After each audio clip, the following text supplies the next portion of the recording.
Alright, friends and fiends, let's go ahead and get started. How are you guys doing? I'm gonna jump in and do a bit of a midweek stream here. Got a stream coming up on Saturday as well.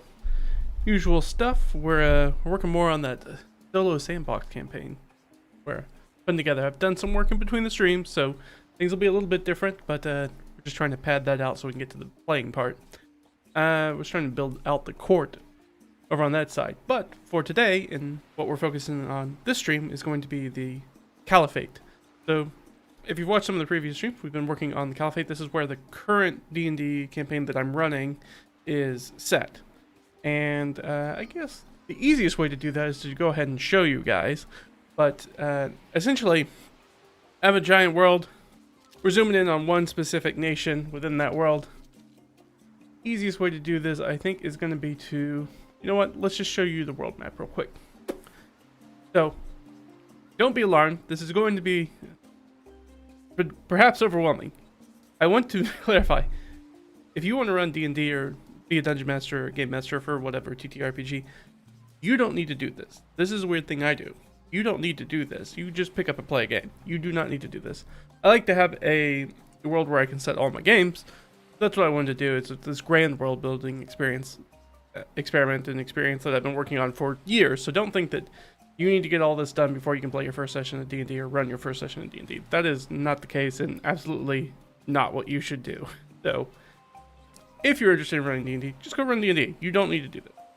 But for those of you who are sickos like me, who like this sort of stuff or are really into world building, you're probably going to enjoy this.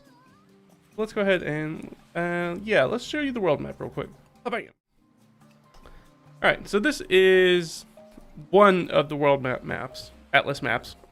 I have quite a few that all focus on showing different things like political boundaries, geography, stuff like this. This one specifically focuses in, and each of the different colors shows you the larger dominions or larger nations within the world.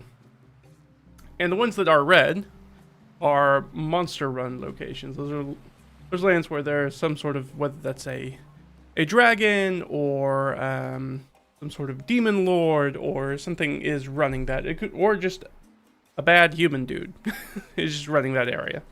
But those are kind of villainous nations. And some of them are very, very large, or the hunting grounds of very, very large, important beasts. But today, we're focusing on the Caliphate, which is where my current campaign is running at. The Caliphate is... Can you see my cursor? There. Right there. It's right here. It's right in the middle of the map. Almost dead center. I just kind of rolled randomly to figure out where I was going to set this campaign. And I just kind of ended up rolling almost dead center right in the middle of the map, which is great. It's a good place. And pretty much every time that I run a campaign, I fill out a little bit more of the world. So even though you see like a lot of dominions and stuff like that, remember that everything is very sort of surface level. You don't really need to build up all this stuff at the top before you start focusing down on the things that it's going to be like important for session 1. Focus on the stuff that's going to be important for that session 1 or the very beginning of your campaign at first. So this is a very top-down approach to world building. So I kind of do both. I kind of do some top-down, so you see stuff like this where you have the world map. Then I do bottom-up, it's like then we're going to drill all the way down and start building back up. So this is where we're at. So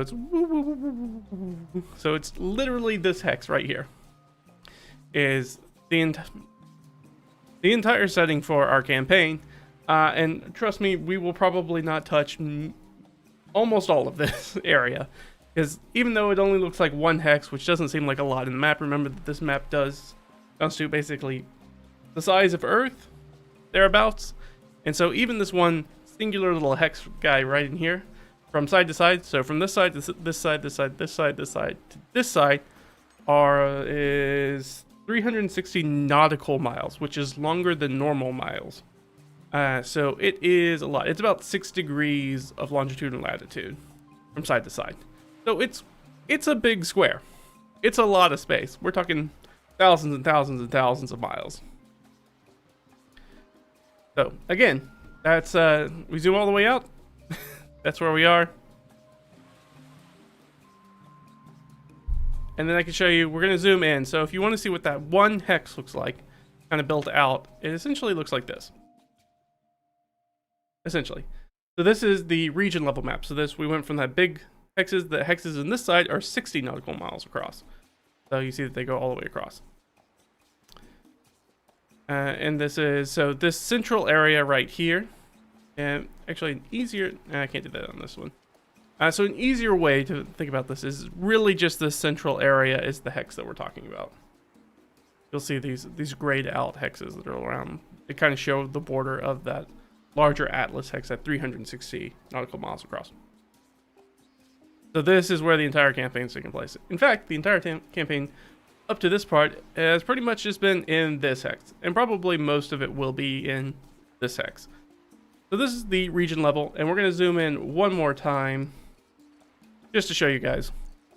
And we're going to zoom into the county scale map, which is the one we're going to be working on today, where each side across is 10 nautical miles. Each hex will be 10 nautical miles. And let's throw it over there. All right. Let's just go to the map. How about that? Here, we'll zoom out a little bit. There you go. So this is our area that we're zooming in on. So each one of these little hexes that are in here, I've knocked those out. But we do this. There you go. But you can see where that one hex is. So you can see right there. So each one of these hexes, like the little hexes, is 10 nautical miles. So we're looking at the region hexes, which are the larger one. So all of this is the Caliphate. Bounds of the Caliphate. And so we've gone in here and we've done our streams, and we've come in here and we've done all our geography. We've made all the geography from this area, and we dropped in. You can see all the rivers, especially over here on the right, that are here. We see some of the trade routes that are going through here, the little roads that are going. Again, this is a scope and scale that, again, if you're just trying to run a game of D&D, you don't need all this. This is a weird thing that I do because I enjoy this. You do not have to do this to run a fulfilling game of D&D. In fact, it should be the antithesis of that. If you're not really into doing this, I just like to do it, so it's rewarding for me to do, regardless of whether I'm running a game or not. And so we've started going in here, and we've added all our little points of interest. You'll see these little stamps that are down in here. Each one of these is a point of interest at that scale. And so each scale of the map has points of interest in it that correspond. And the nice thing is that those scales of map, and there's one more below this that we could go to. We're not mapping that today. I've mapped that for the starting area. I've mapped that for oh gosh, where are we at? I just lost my button. I've mapped it for this place right here, which is where all our campaign has been taking place. Right down here, Palais Island. So all of our campaign has been in and around this area so far, just because they are lower levels, and like I said, each one kind of corresponds to back to 100%. Each level scale of mapping corresponds to a tier of adventure. So that big map, the big Atlas map, that's tier 4 adventures. So parties of level 17 plus are jumping around that map doing different things. Parties of 11 through 16 are the map that was just above this one, the scale larger than this, the region hex, and play in that area. This is the map for things that are basically 11, what did I say, 17 plus, so 5 through 10, sorry. 5 through 10 is the county. We're a county. I got pulled off because I was looking, we've highlighted one of the ones that's from a higher level. I was like, wait, that's not right. It is, though. And then below this, at the lower level, is that adventure tier, levels 1 through 4. So I can put all my adventures there. So it's this nice way that the scaling works, is that as the characters continue to explore the world gets larger in scope with them. So it spirals out. So that means that, like, when I really need to focus in and I really need to run a campaign, like, I really only need, say, like, one of these hexes. I'm doing this because we're doing a larger world building thing, but if I was just purely running a campaign, I would just have one of these hexes. I'd I take one of these individual hexes and I blow that up for the league hex size, and for that then that would be our 1 through 4, and then as they got closer to 4th level, they'd start dealing with some of the stuff that's in the nearby areas, and as we did that, as they knocked up into levels 5, then we'd get this whole map and they'd be able to look at everything that's going on here. Then again, as they hit like 10th level, they'd start to look at things that are outside of this, and I'd jump up the scale once more, and we'd hit that region scale for 11 through 16. And then at that point, they'd start looking at things that were beyond this specific larger hex outline that you can see for this level 17 plus. But yeah, and hopefully that makes sense. If it doesn't make sense, just go ahead and feel free to drop any questions in the chat. Otherwise, what we've been doing is we've been going through our points of interest. So we've laid them all out on the map, but what we haven't done is actually detailed them or built them out or fleshed them out a ton. So we just started doing that. So we have a lot to get through. So again, don't feel too overwhelmed. Again, this is so far in the future of my campaign that I don't need this done for like my next game or anything like this. I could not even need this done for this year. This is just a thing that I'm enjoying as part of the world building process, and it helps me think about other things that are going on in the campaign world, which helps me percolate on that in my brain, and then that stuff will start to seep in the campaign as it is. I can start bringing up things and let them know about future things or things that are going on in the world, which I think my players would, I assume, agree with me that I want to just throw them so much lore. And it comes from them like interacting with the world and talking to people about things that are going on. But what I don't do is I don't really give them a wall of text. I try not to. But we do have a wall of text for today. We have this guy right here, which is basically just talks about the Caliphate and sums it up very nicely. Gets our ancestry demographics, like who kind of lives here. Our Iranic-based noble titles, very important. This is all very roughly Persian themed. And then we have some church titles that go with that as well. So it gives you a little bit. We've got some proper nouns that are all bolded in here. The Mountain Peninsula, the North Gold Sea, the Mozengi Geech Mazan, which is a river that's actually not in the Caliphate. Prophet Okeanos, which we know about. Players have been investigating. As well as his tomb and the glyphs. Yeah, so just kind of some background history of that. But we've also started doing our points of interest. So you can see some of these have been broken up. So we have the North Tip, we have the waterways that are in there. So I've been trying to go in there and name our waterways as we go through them. The Airflower, the Elderbrook, the Tinkmire. And then as we get into each one specific point of interest, I'm detailing some of it out. Some of these are larger than others. It just kind of depends.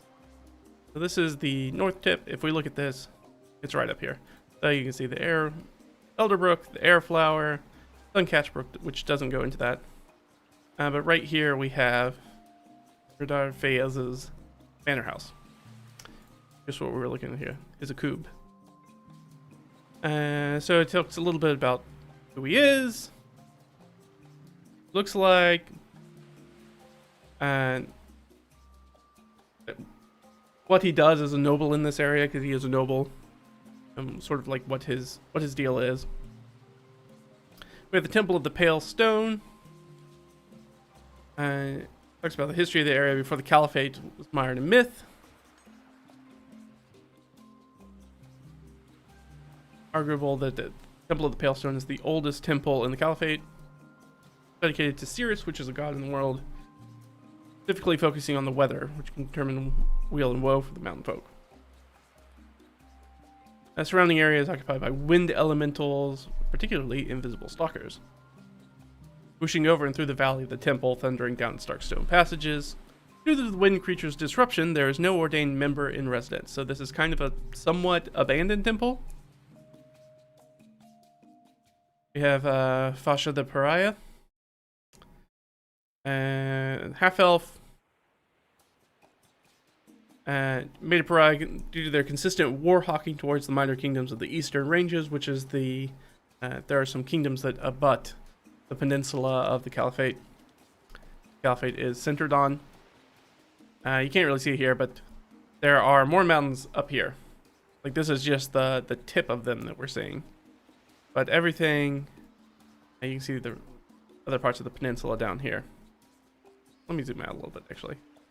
So you can see the peninsula right here, and over here, basically around this entire area that's not on the map, are more mountain ranges. So these are the eastern ranges, which has a number of smaller kingdoms and nation states within it. So Pasha's been war hawking about that, and so it's kind of made them a pariah because they're kind of getting a whole bunch of trouble stirring it up for no reason. Or maybe there is a reason. There's some other stuff that we've learned from some other things. We've also done the northwest tip where we have the Vault of the Profane Font. And that is over here on the left.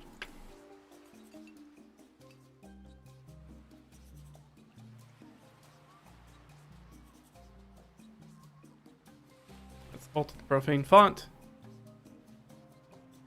And then down here we have the Smoldering Grave Pit, the Black Hand Storehouse, ruins of Pelter Grove Village, all here. There are the ruins, the storehouse, the what was it? Smoldering Grave Pit. There we go.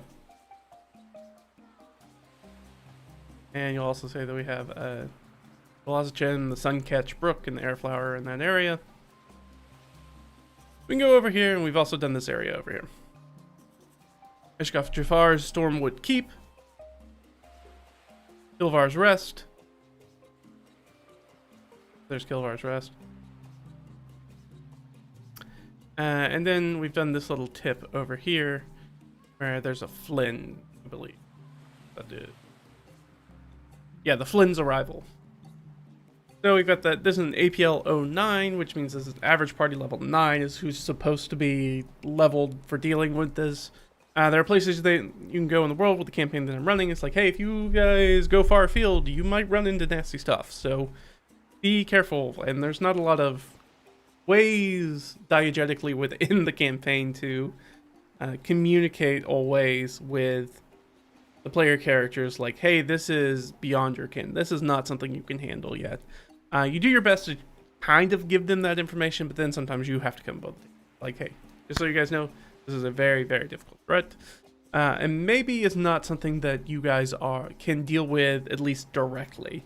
Like, you can maybe talk to people or bring it to other people's attentions, and that's a good way to deal with it. But, you know, charging in 4 against darkness, the darkness will win. This is not a question. Like, if my...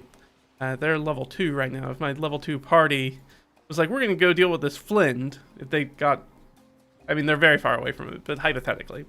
Like, well, we heard this Flynn's over there, so we're going to go deal with this island of gnolls that are over there. And I'll be like, you guys know what a Flynn is, and you know that a Flynn is a somewhat powerful demon.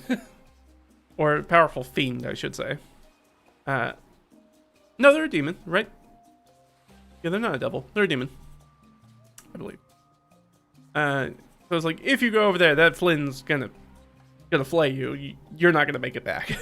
if you go into direct conflict with that thing, it will wipe the floor with you. I've got our northwest tip over here, which is where we're gonna be picking up today. So we've only done this little top part last time. We finished off when we started doing things. Now we're gonna drop back over here to our second level here. And we're going to right here. What I'm going to do is I'm actually going to grab this. Actually, it'd be easier if I do this. If you guys are wondering, the program that I'm using, this is something you can use in your browser. It is called HexTML, HEXTML. Search for it online, find it very easily. It's a web app, so it runs right in your browser. What I like about it is that you can do local saves. So this entire map is saved on my PC, so I don't have to worry about any cloud saves or have any count or anything like that, and it's a completely free to use tool. Really like. There is also a submaps feature, which I have never I've never really tried out to do because I'm not quite sure how the submap link works for maps that are local saves. I should investigate that at some point, considering that I have maps that scale than 4, but I would have so many submap links once I got into those higher levels that it would be crazy to organize that. Maybe if I was using like a Obsidian or something like that, where it was more of a wiki style hyperlink, that would make more sense. But just with a map function, I don't trust it. I don't trust that to be the reliable way for me to find this stuff. But you could use it. All right, so this is what we got. We do have a little bit of information. Now, we don't have to worry about any waterways here, so we don't have any. So we have the floating trading post. So I'm just going to drop this in. I forget, am I putting APLs, right?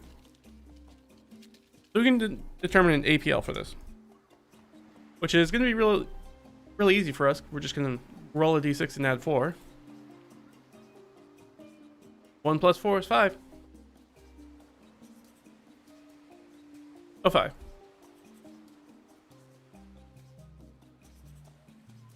All right, so this is the floating trading post. So, and this down here is just notes that I have about it thus far. In fact, I can bump this up. Here. All right. All right, a free trading post built on ancient mass floating kelp. Apple. So it's currently not occupied. And occupying this just means that there's no town attached to it and there's no monsters infesting it, so it's just kind of a place that's hanging out by itself. So it's a relatively peaceful location, for the most part.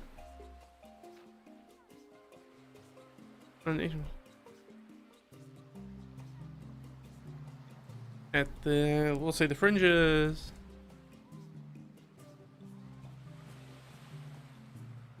We'll say at the Caliphate's north rift.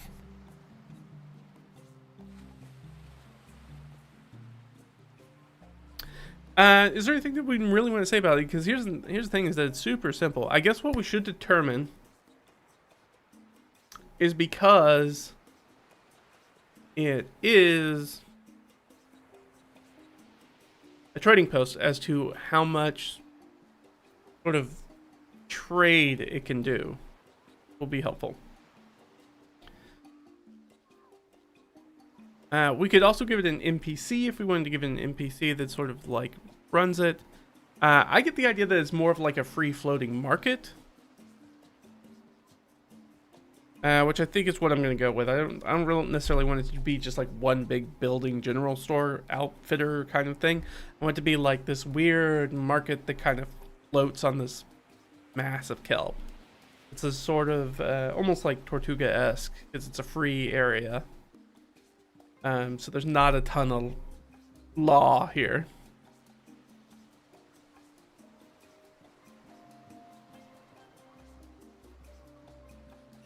So yeah, ancient mass floating kelp on the Caliphate's northwest fringe. How often? I guess we should say.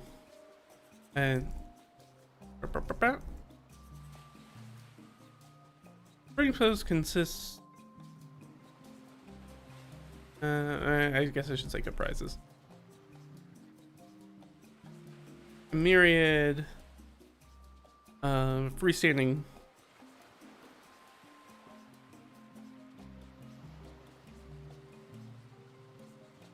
market stalls and ram shops.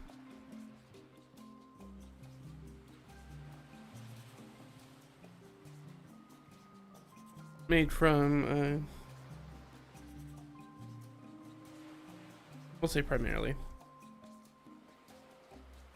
Made from, say, flotsam, jetsam, and other, we'll say other salvaged materials. There we go. Yeah, I like it. Again, there's not too much go on here. It is just kind of a trading post. Is no there is no significant, let's put it that way.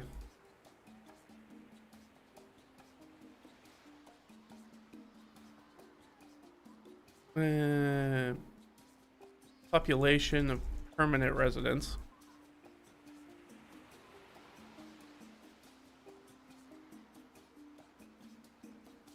Yes. So I think what we want to know is we want to know frequency. How often does the market hold? And BP.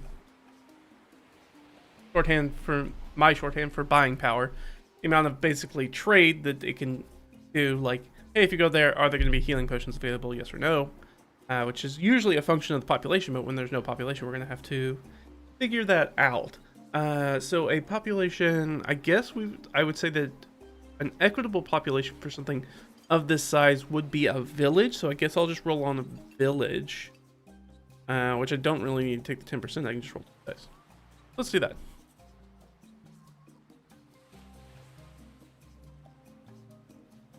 Or we'll run that. We'll round that up to.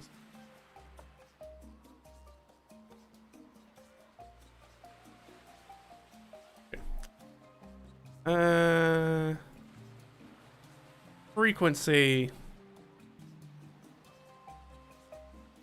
Daily, monthly, weekly, or daily, weekly, monthly, quarterly? That sounds good to me. Alright, 1 through 4 would be daily, 5, 6, 7 would be weekly. Okay, so weekly.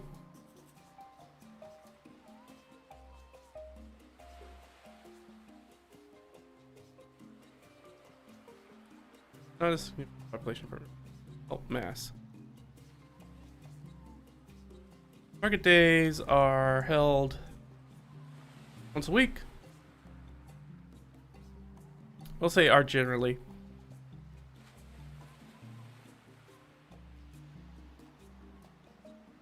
Week.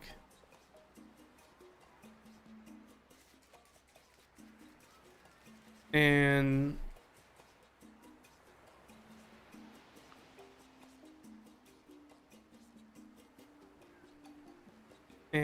items and goods and services. Let's say goods and services. 75 gold. There you go. 5 gold are readily available.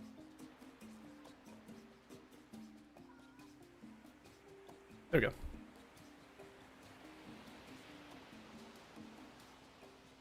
That gives us an idea, since we don't have anything there. So that tells us that, yeah, you're going to be able to find generic healing potions here pretty easily. You'll be able to find most mundane things. If you're trying to look for a more expensive, like an uncommon magic item, or you're trying to buy something that's a little bit more expensive and trying to think, like, for D&D terms, like a spyglass comes to mind, which is, or we'll go magnifying glass. So I think a magnifying glass is 100 gold because the spyglass is 1,000 gold, if I remember correctly. So magnifying glass is 100 gold. So in that case, I'd be like, well, I think there's a 75% chance, 75 of 100. I could do the math that way. Like, oh, there's a 75% chance that it's there, that you can find one. So I'd roll 75 or less. I did. I rolled a 5. Yeah, you're able to find one there. Or I'd be like, somebody can get their hands on it, but it will take some time. It would be the other way that I would run that as a dungeon master or game master. Like, they don't have it right now, but they can get it for you. But it might take them a little bit of time. So it's generally not just try not to, as much as possible, do just like a hard no when the players are interested in buying something. But, as I hit the mic, try to make it yes, but not right now. Yes, but what we try to focus on. Yes, but not right now.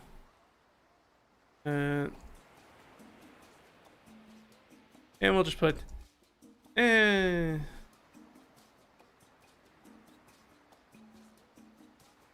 guess I should change this. Instead of the floating trading post, I should say the floating trade post.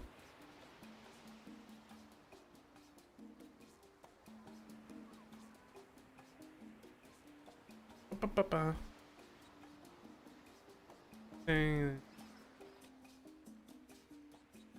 the floating post. There's a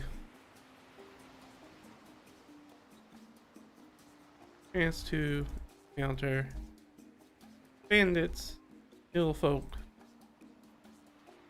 outlaws, friends.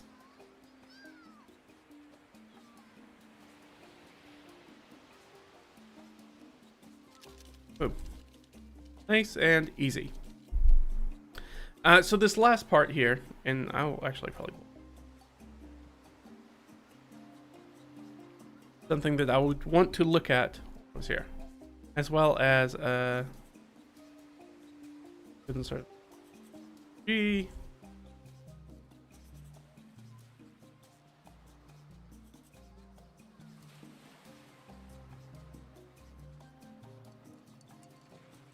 Present area. I'm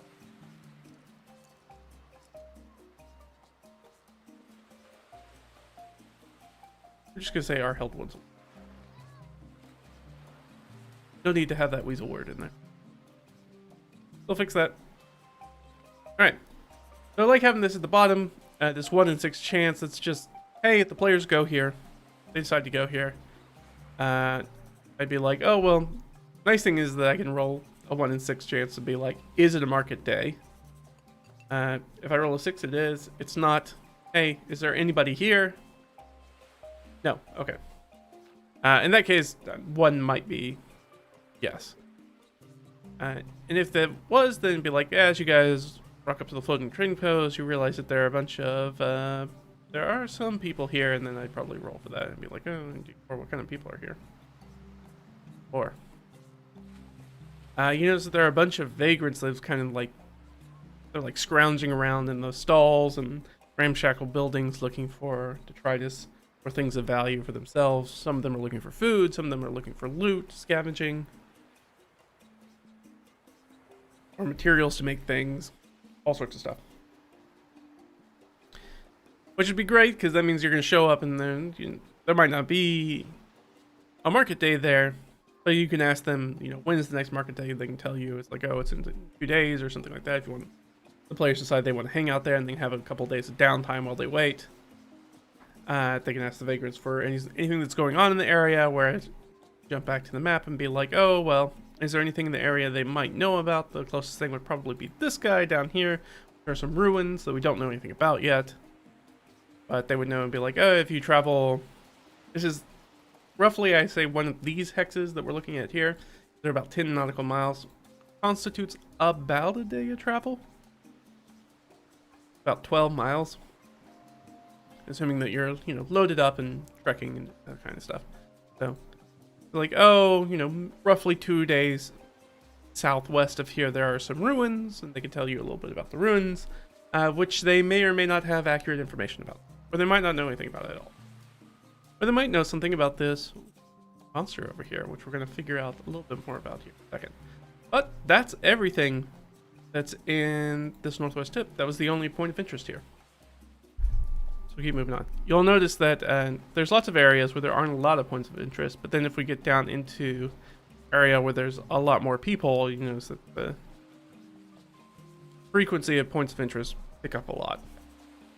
Down here, there's a big capital cities and stuff down here, like Mabteh Shabirah, which is the big capital city of the Caliphate. You'll notice there's a whole lot more on official trade routes that go here, and there's another big city over here, Mabteh, and lots of stuff. But we don't have to worry about that just yet. We're going to instead focus right here. So we're going to move from here, and we're going to move on to our number 3 hex. Okay. So we've outlined this a little bit. We know in this hex that there is 1, 2, 3, 4, 5, technically 6 points of interest because this one is double.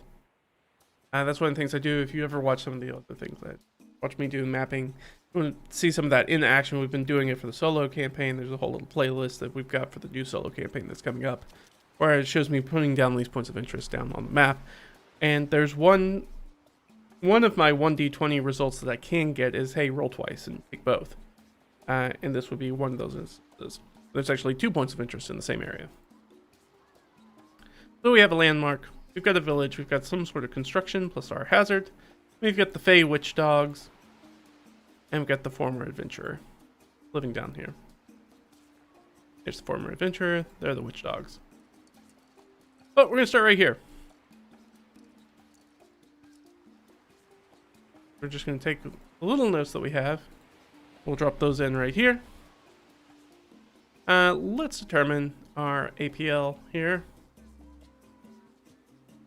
Grab this. And 1d6 plus 4. Plus 4? Okay, so 7.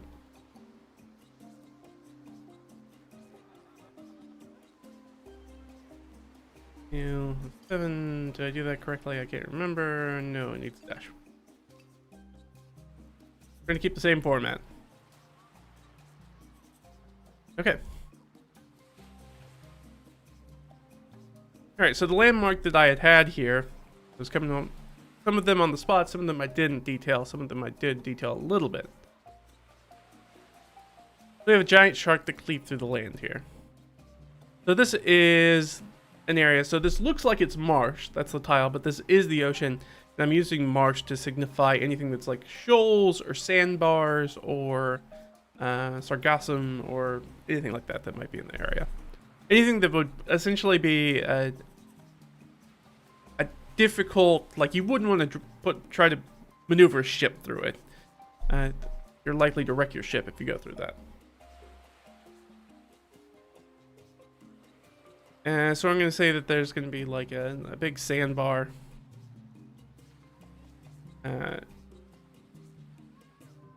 This is going to be like a scarred sandbar, I think.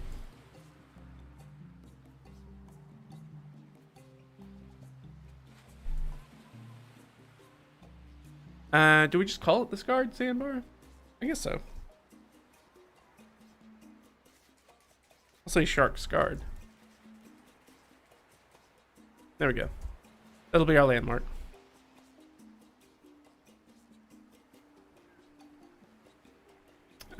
This flow lying sandbars has been cleaved through by a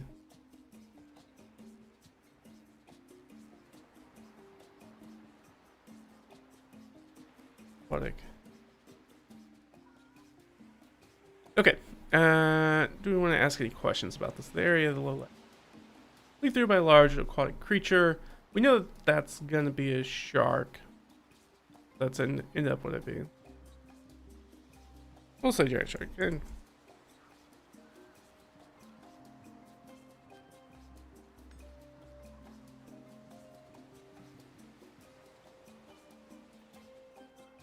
we'll say rent through.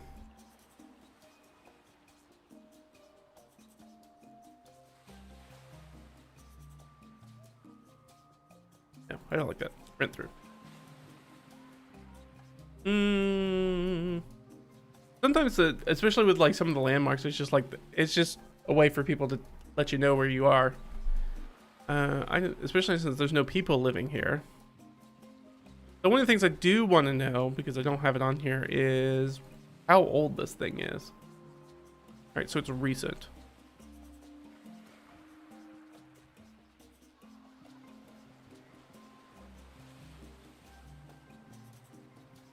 They recently rent by a giant shark. We'll say that locals, I think the area, or fear the giant predator is still hunting the waters around the same.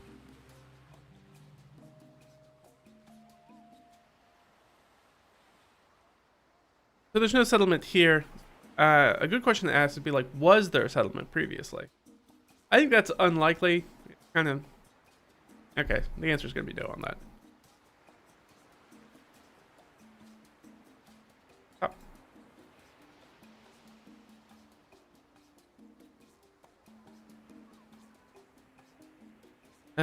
That's about it, honestly. Sometimes these don't have a lot going on with them. Some of them do when you have like NPCs that are tied to it and they have a lot of stuff that's going on. But this one in particular doesn't really have a whole lot going on. Is there something that we could add here? Maybe. But we don't necessarily have to add that because remember that we still have a lower scale of mapping to here. So I could actually zoom in on this specific hex. And there'd be 19 smaller hexes within that hex.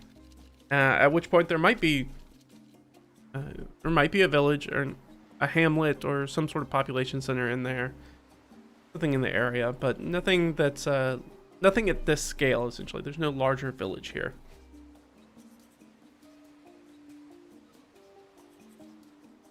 I feel like if I would add anything here, I would just be adding stuff to add stuff, which I'm going to resist the urge to. So even though it's only 2 sentences, sometimes 2 sentences is all we need. We're going to have a lot of molehills. We don't need to make a lot of mountains. We'll come across the mountains soon enough. Perfect.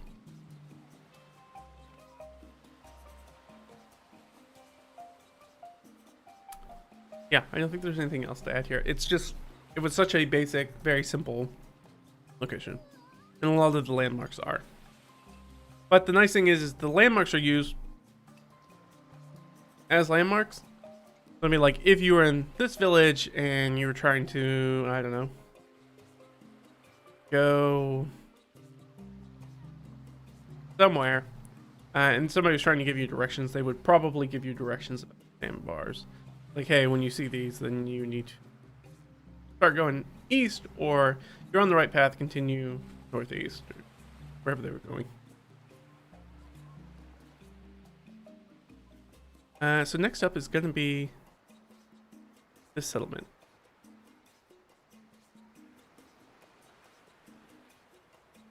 Population 540.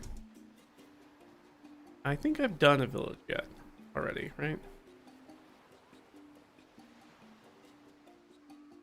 I thought. Maybe I haven't. No, we didn't go over one, did we? Only this aspect.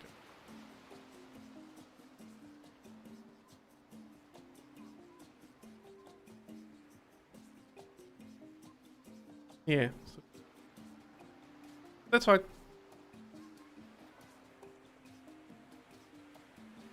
Not a problem.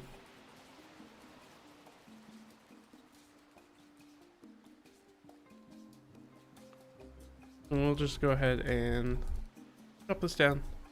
Go ahead and bold that because that'll be nice to have at the bottom. All right. Let's roll our d6 plus 4. Hey, it's gonna be 7 again. 7. All right.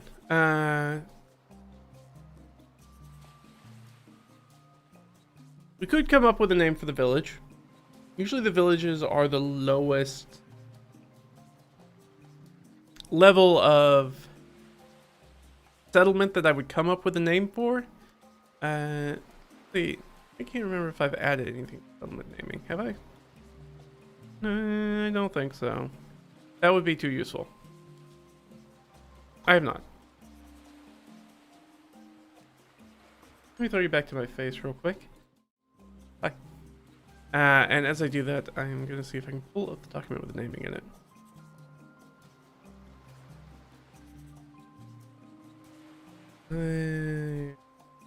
There's some location.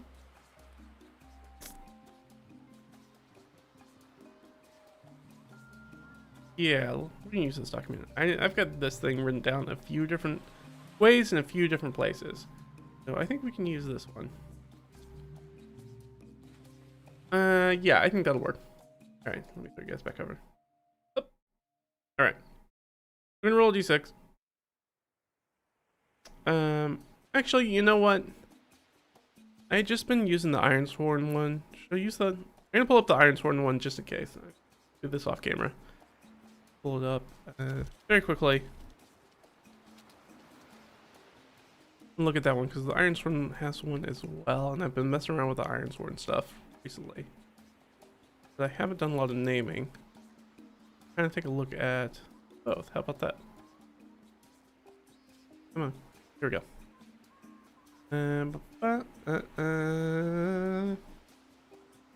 Rolling.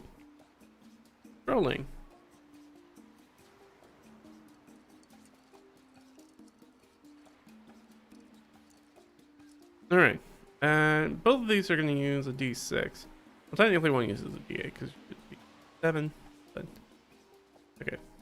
So, by Ironsworn, it should be named after a historical event. Per our thing that I have, it should be named after some sort of identifier, feature, and function. Function is obviously it's village. It means it's probably going to end with Bill. Feature. It's probably going to be the jungle.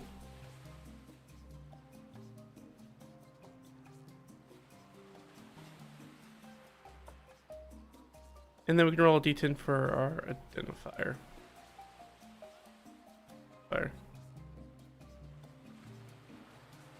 Prolific fauna. Okay, what could be a prolific fauna?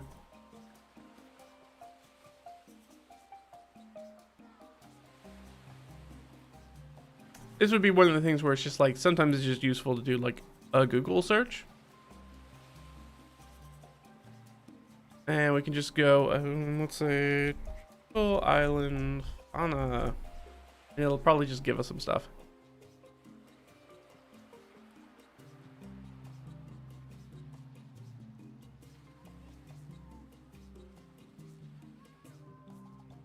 Yeah, so I mean, we could use any of these. I was thinking kind of a bird.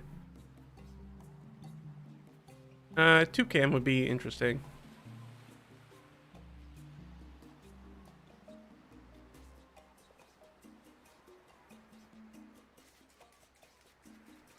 We could do like, it'd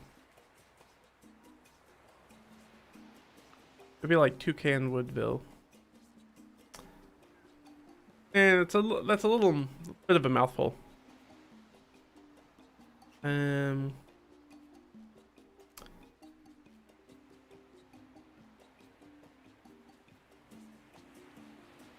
It is very funny to call it Slothville.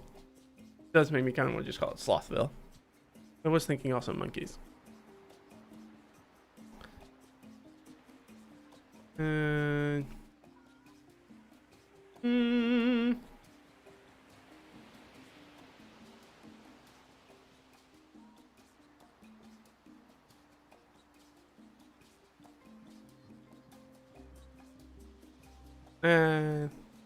Yeah, let's look at this. You know what? Let's just keep it simple. Keep it simple, stupid. Let's just call it Toucan Island Village. Why not? And then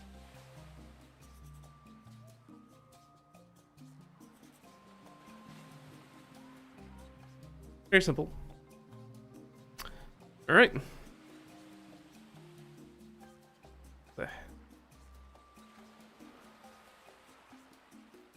It's a dense jungle.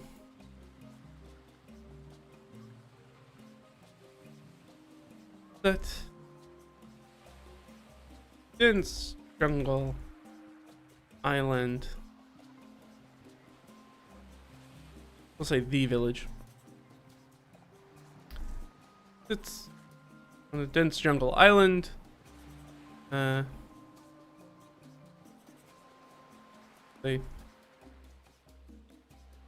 Known for its population of toucans and other colorful tropic.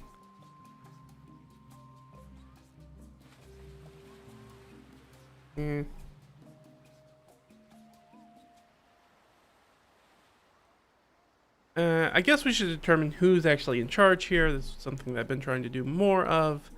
That'll be a D10. Another D10. 7, so it's going to be from the regent from the Caliph, I believe. 1, 2, 3, 4, 5, 6, 7. Yeah. And this one I do know is on this. Go. All right, so we rolled a 7. That's gonna be our crown regent.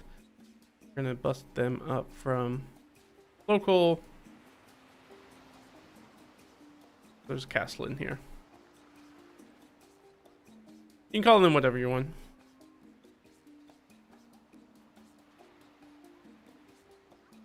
They took an island. We'll just now be the name of the island. And we could always go in and I could change that and make it. Like I said, this whole area is very Persian themed. So if I wanted to go in, I'm not gonna do that right now. I might go in and do it later.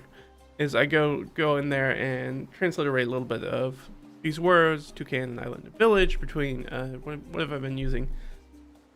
Persian, Pashto, and Kurdish, and then kind of throw all those words together into a soup and just kind of mix them all up, and it gives it something that's vaguely Persian sounding, but is actually just fully gobbledygook for the most part.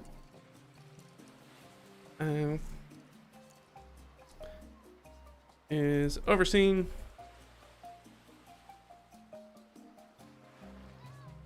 by a crown regent,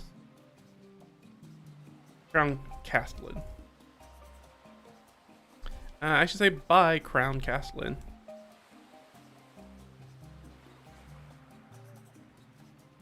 Crown agent.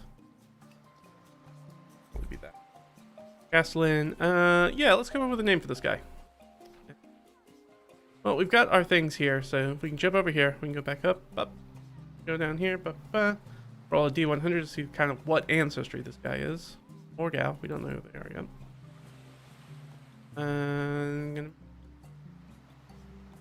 42. Alright, so they're going to be half elf. They're going to be fairly androgynous. Because that's the way that I do it. You don't have to do it that way. It's just what I do.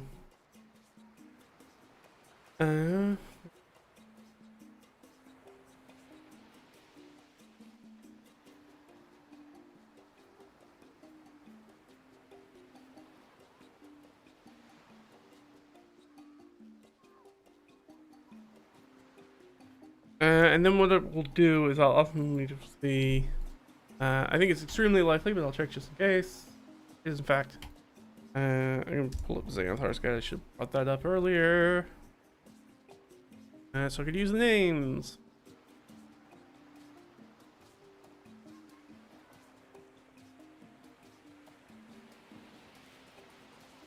What I really should do is I really should come up with a more Persian specific naming table, but I'm going to use the ones that are Xanathar's under Arabic, which is what I have been using because I've been lazy and I haven't done that table. But I should just make that table be more appropriate. We'll roll a D100. 55. Usually when it comes to somebody who, whenever I roll somebody who is particularly androgynous or anything of that nature, whose gender may be more fluid or something like that, usually take whatever that result is, like 55, from both the female and male list, and then just kind of morph them together to kind of come up with a new name. So 55 in this case would be Nuha, N-U-H-A, or Kazin, K-A-Z-I-N. So we could go with Nuzim. I mean, there's no way that I'm not going to name this person Kasa. So I'm going to do Kasa.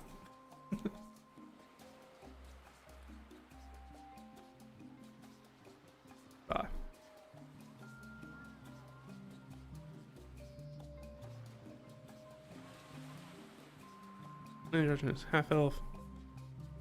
And because we're here, gosh, I'm gonna have to throw you back to my guys. I have to open another document. Can you believe it?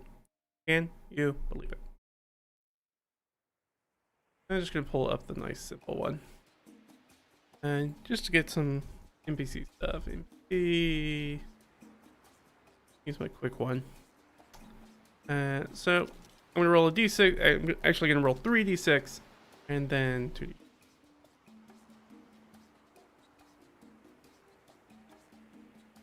I will throw you guys. Here we go. All right, so 2. So let's go to. All right. So they're a bit curvy. Put it that way.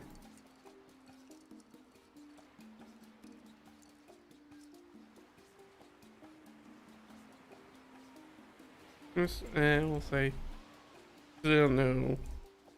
I don't have an idea of what they look like in my head yet, so I'm just gonna say thin, thick. And what did I roll for? 4 and 1, that's 5, so they're just gonna be of standard average height. Then I rolled 11 and 10. So get some sort of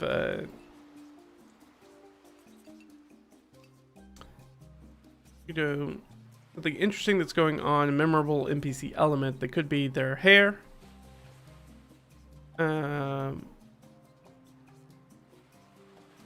Yeah, let's go with head, facial, and body hair. I'm gonna say that this person is like fully shaved. Like facial hair, head hair, body hair, fully shaved. That will be a memorable thing about them.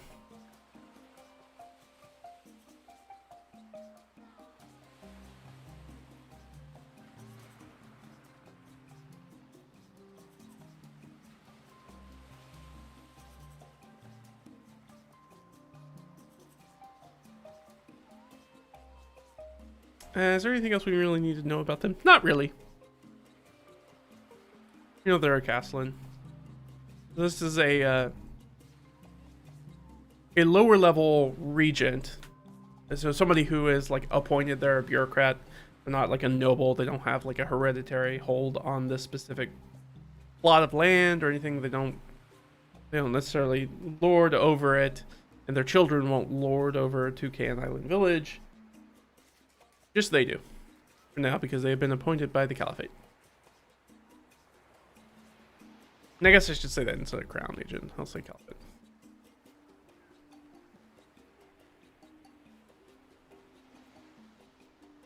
I know. Oh, wait.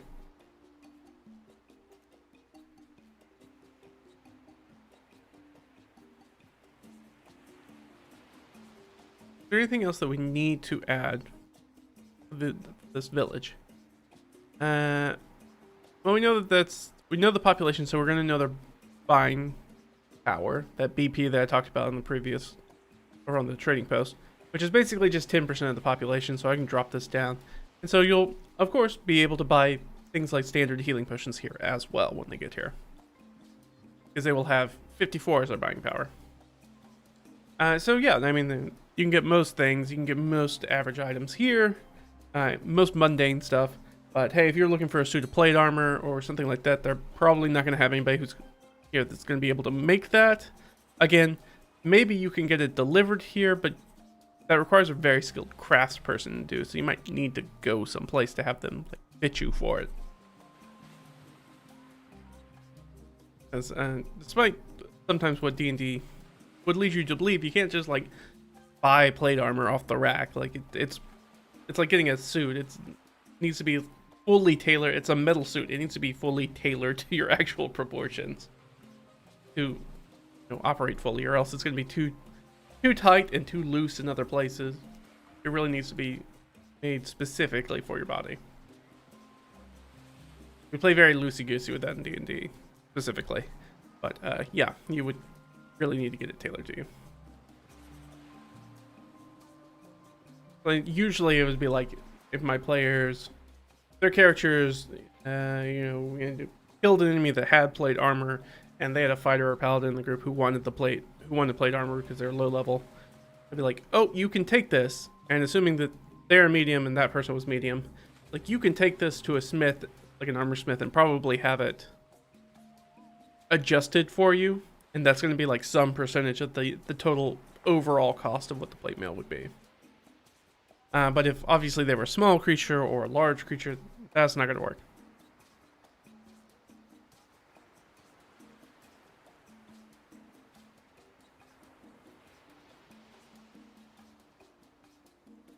I don't think so. I'm trying to think. We could, again, what I'm trying not to do is I'm trying not to over elaborate these things, because I was like, oh, I could go in here and put like a spark for something, because I could put like a little adventure spark in here, but I'm trying not to do that.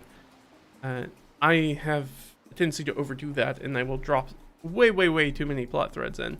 So, too much stuff kind of going on. I think we're going to hold off there and leave myself the flexibility to be like,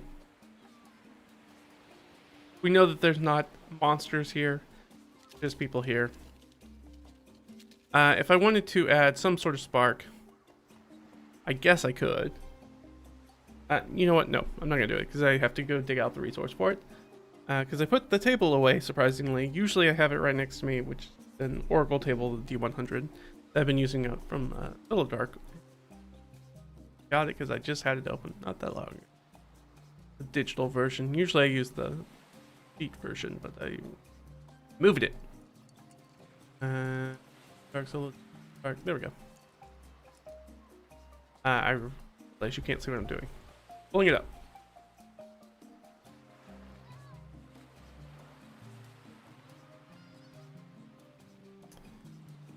You know what? I'll just roll it and see if something takes my fancy. How about that?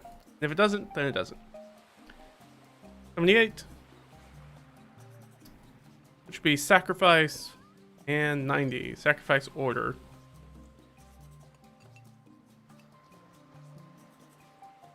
And so we could always just put not the right page. Here.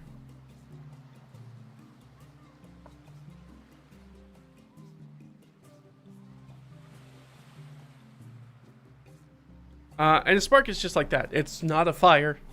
It's just a semblance of an idea of what could maybe be going on here if we needed it to. Which is a little bit easier to do when there are a bunch of people here, as opposed to this sandbar that doesn't really have anybody here at this specific location.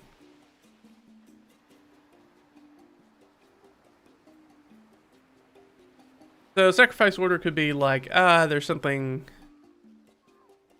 Maybe the Castellan has to make some. People are being unruly, so they, whoever it's gonna be, has to make some sort of deal with the local population, which erodes his sort of like central authority power, somebody like that. And so maybe we could tie something in with that. The thing is, none of this stuff will be important unless the players and their characters actually go here, which I don't know they're going to. So that's why I'm trying to not build it out too much, because we can waste a lot of time really building out this fleshed out village with like all the shops that are in it, and the market, and you know, what is their sort of like primary trade that's on the island, you know, why do they live here, how often do ships come by, etc, etc, etc. But we don't actually need to do that.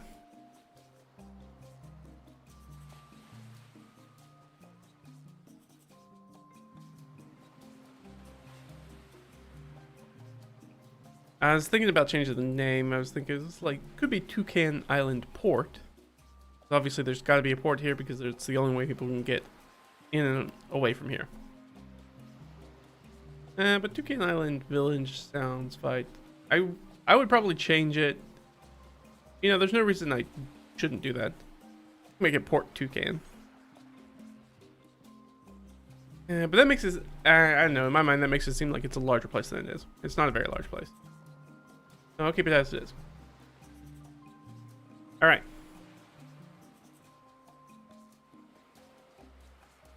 We've got that. Got these two done. We'll move on to this one. Alright, so this is a double, so we got two things going on here.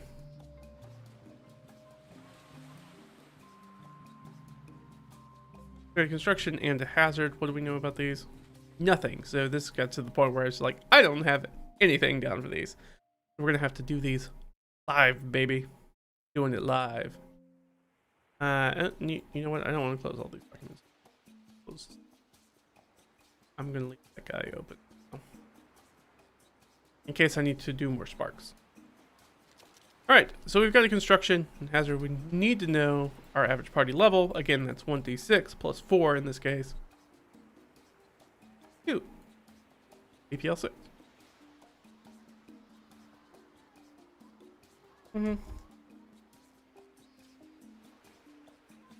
A 6.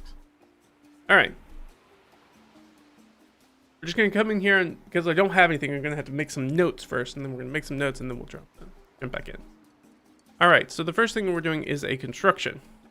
That is one of the 20 things that I have in my points of interest build up. Alright, so we need a D10.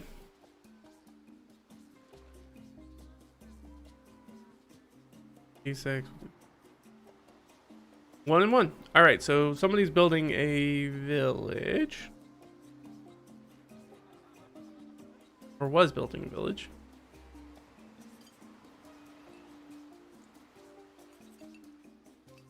So it's a recent construction. I guess question is... I'm not going to do the theme yet. Is this a new construction? I think that's likely. Okay, so it is a new construction. And that's not what I'm looking for. Yeah, I can do that.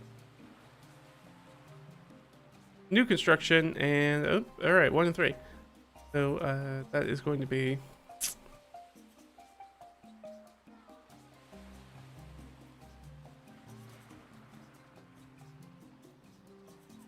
Construction. So it's a recent new village construction. And it's a theme. I think it's construct. Interesting. Don't know what that means yet. Could mean a lot of things. You don't know. Alright. What else we got down here? We're going to do percentage complete. So you'll notice that a lot of this just has questions for me to answer. And if I don't have an immediate answer, which honestly I rarely do, because I go through so many of these, that I will just let the dice decide, and then I'll overrule the dice if I can. Given that context, it lets me do like a sort of break check and be like, yes, or no, that's not what I wanted. Alright, so what percentage complete? Well, it can't be 20, because then it would be complete. 16. That's better. So that's going to be 80%. So it's 80% complete. Active? Question mark? No, inactive. So it's 80% complete, but inactive at the moment.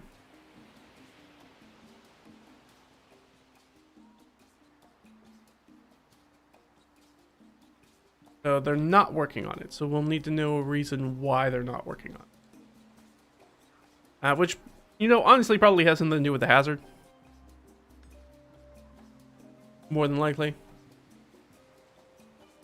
And then we can roll an occupation. So we are... Where are we at? I think we're way out in the boonies. Yeah, we're way out in the boonies. Roll a d6. And we rolled a 1. And I keep clicking on the wrong thing. Alright. Inactive. The no occupation in my mind means that this place is kind of abandoned. We got sort of a ghost town. A place that was being built and then kind of got abandoned.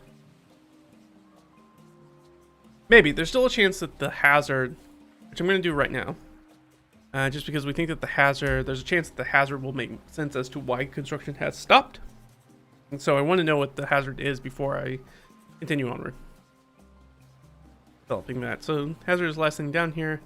Alright, is an artificial, natural, or weird. We are out in the boonies, so it's more likely to be weird than, or it's more likely to be natural than artificial. Also equally likely to be weird. That probably sounded like a gobbledygook, but it meant something to me, and that's what's important. Alright, it's gonna be weird. Weird what? So this will be our theme as well. What is 12? Fae. Okay, so it's Fae focused.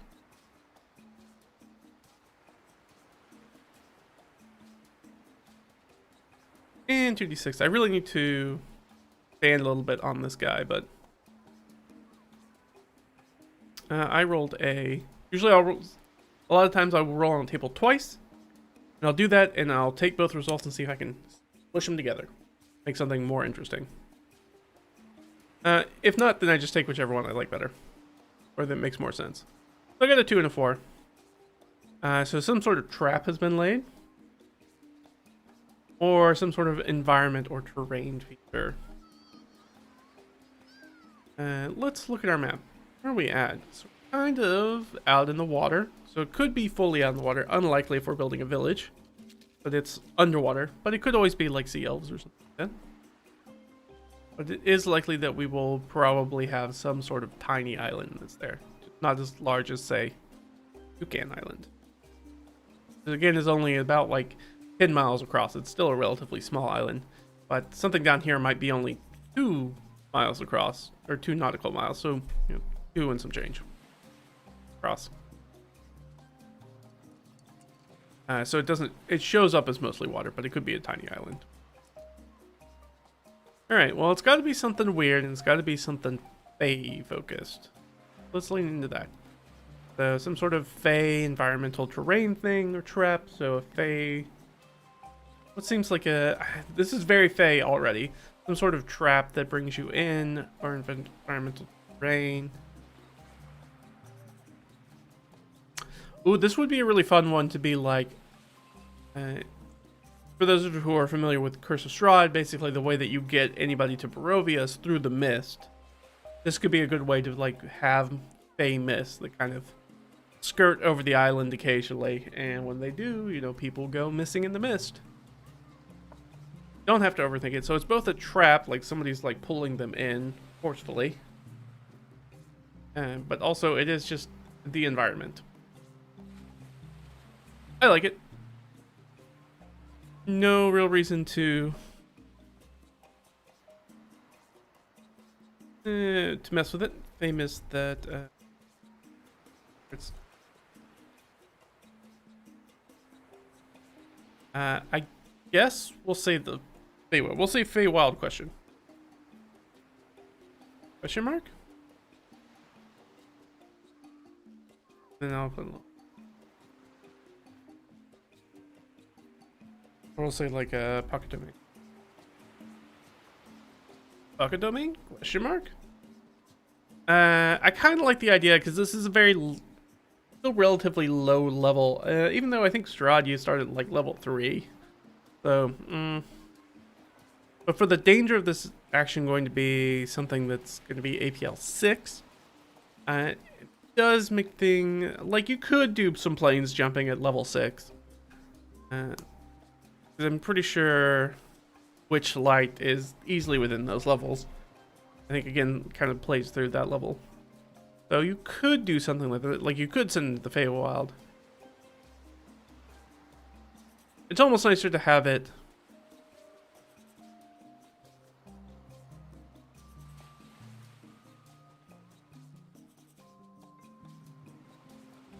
You know what? I actually don't have to decide that right now.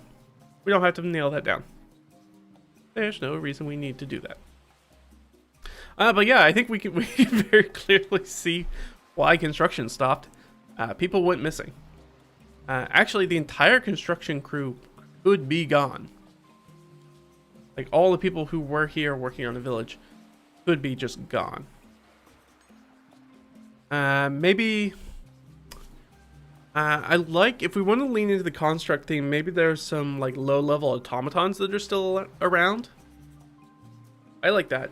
We can see if we can find an appropriate APL level automaton who could give us have somebody to talk to who's maybe resistant to being pulled into the mist, or they aren't pulled in because they're not like a creature of flesh and blood, flesh and bone and blood.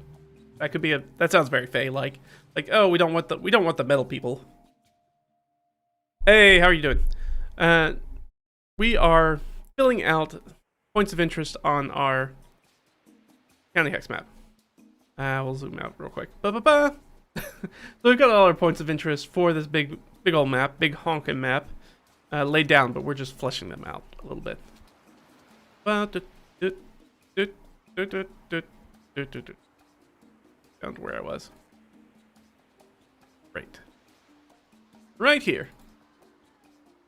So yeah, I like that as far as, I think that sounds like a very interesting location. It definitely sparks a lot of adventure to my mind, and we can add a little spark in there as well if we want.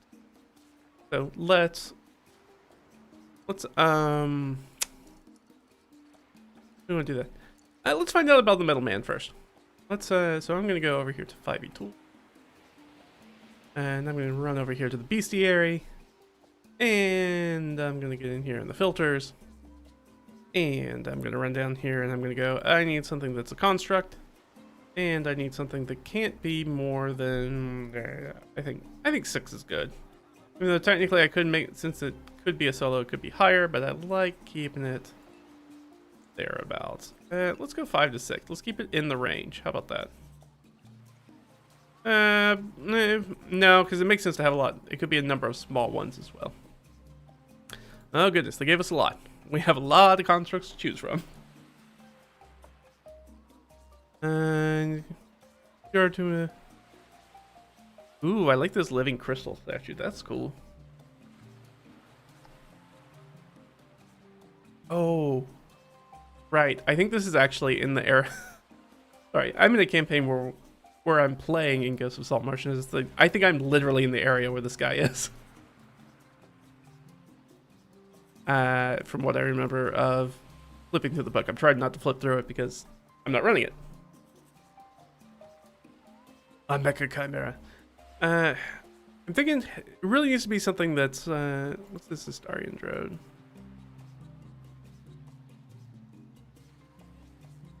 One Spit, an Eldritch Eddy, Combat Robot, Tomb Guardian, Skitter Widget.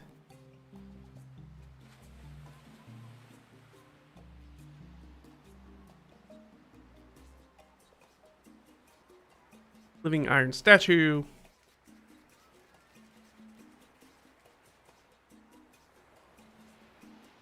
I was really hoping, I really want something that just kind of feels like just kind of a dude, like more like a construction robot or something like that. Hogwarts Archivist. Yeah, I don't want anybody who really can cast spells. Oh, there's a worker robot. There you go. When is this from? Oh, Quest from the Infinite Staircase. Okay.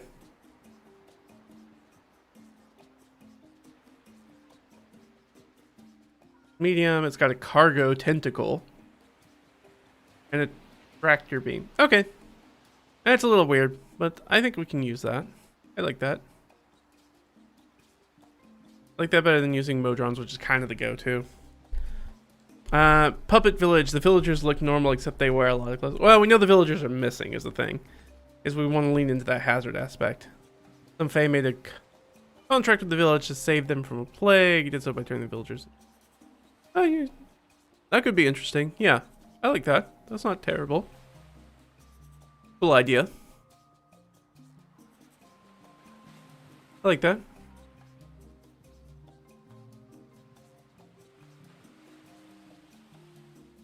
So I guess then the adventure would be about trying to undo that pact with the Fae. Would be interesting.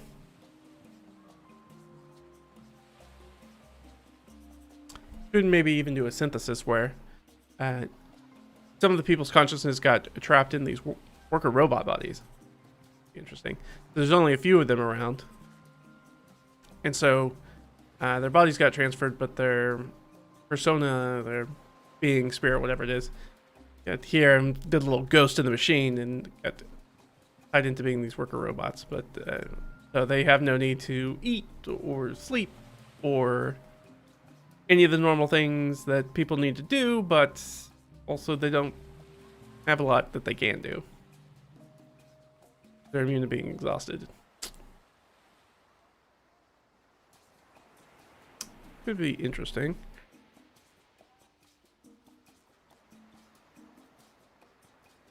You know what? One of the things that's not on here that I do want to check is like, hey, how old is, just for giggles, how old is the hazard? Okay, so the hazard's older. So the hazard at this point is, we should do the village construction as well. Okay, so the village was recent. So the mist was already here. I like that. So we're gonna put the, yeah, I already put that in there. It was recent. Old Fey Mist that transports people to the Feywild. I think it's going to be some sort of like pocket dominion. I think that makes more sense than just the Feywild in general. I don't know. It's nice to be able to. Again, I don't have to decide this right now. I don't know why I keep trying to decide the things I don't need to know right now.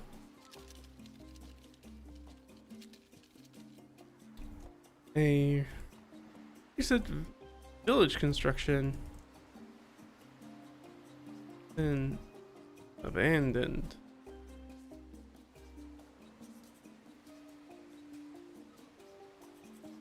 It appears to be no sign of people. And let's say there are no signs. No signs of people. Seems they disappeared in air.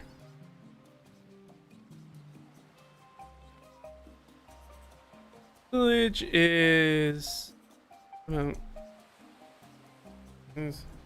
80% complete.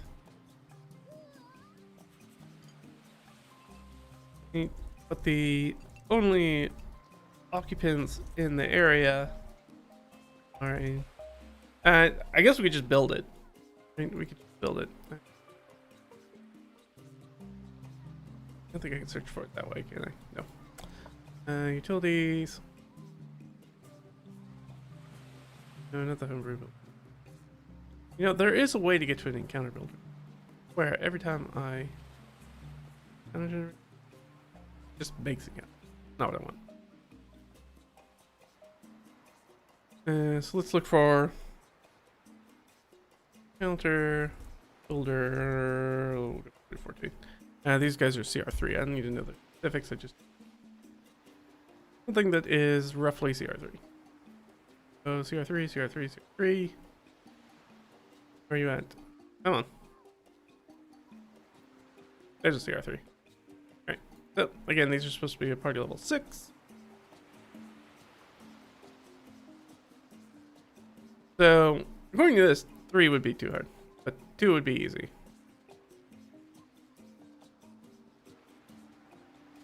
I guess we'll go with 3. So 3 of them. There are 3 remaining.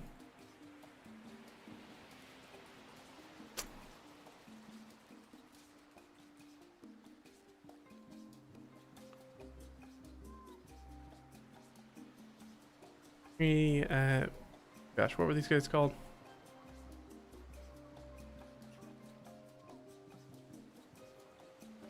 Worker robots.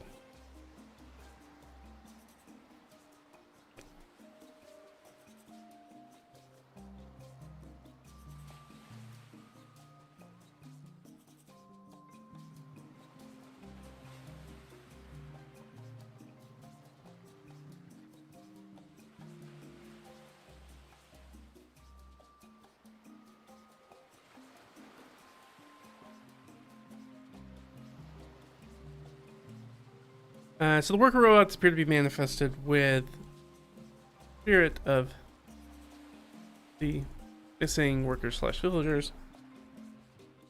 I guess we could just say villagers.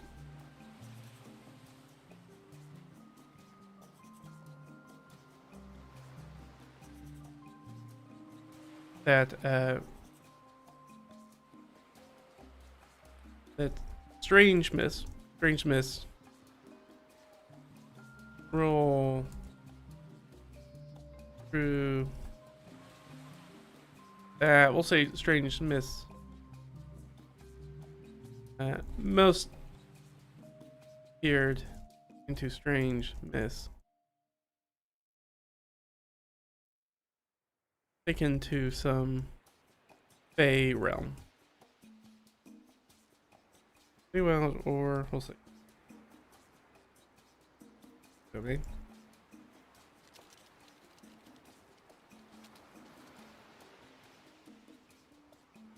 We should capitalize that.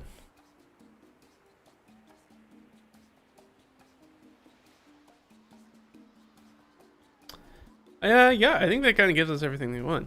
So we could do, we could provide a spark here, but we don't really need to because the adventure that could come off of this point of interest is pretty relevant. It's like, hey, you guys need to go.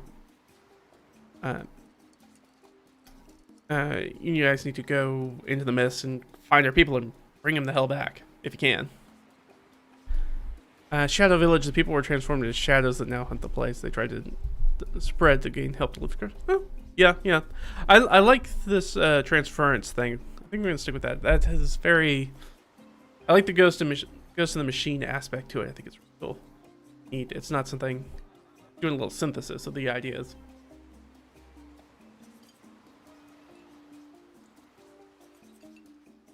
Let's see.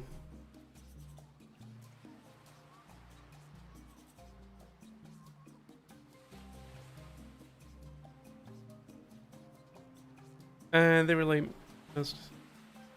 And then most disappeared into the strange mist, taken to some favorable. The remainder fled. We'll just say that the remainder fled. So if it turns out being a small island, perhaps they could find some of the original people on the small island, or if it's underwater, in the underwater area. If not, then we can give them the idea that maybe people can find out about this area. Let's jump over to the map. They can find out about this area, perhaps by going to Toucan Island. Maybe some of the survivors are there. Survivors could be in a lot of different places. They could be down here, over here. Maybe somebody went over here to talk to this former fighter who's a former adventurer. Maybe to ask them for help, or maybe the former adventurer can give them some ideas about like who to talk to, etc. Or where to go to get this adventure. So that way they can pick up the seed of adventure from a lot of different areas. And I think that one's pretty much done.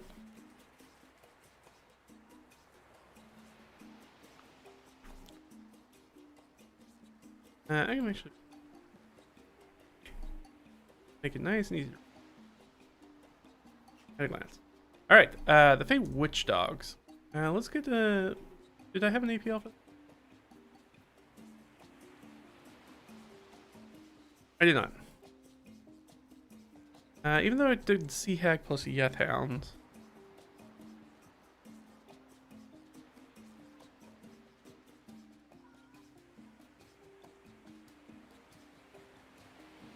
I guess what we really need to know is the APL for that. Honestly, it's probably going to be go with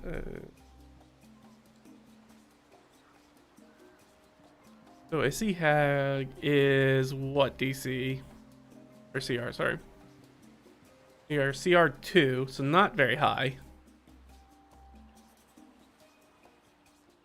And Yeth Hounds are CR4, so they're even higher. So it's a Sea Hag that is in charge of a bunch of Yeth Hounds, which is a little surprising because the Hounds are more powerful than the Sea Hag, but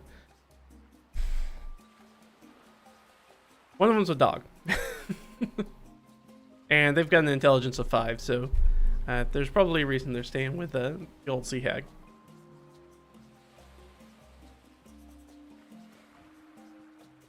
So if we jump back over our map, so we know, remember, we know that this has got some Fey shenanigans going on over here with our hazard.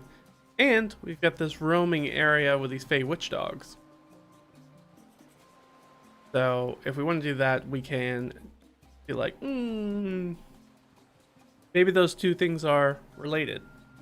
Or to draw parallels. Now, I'm not going to do that right now.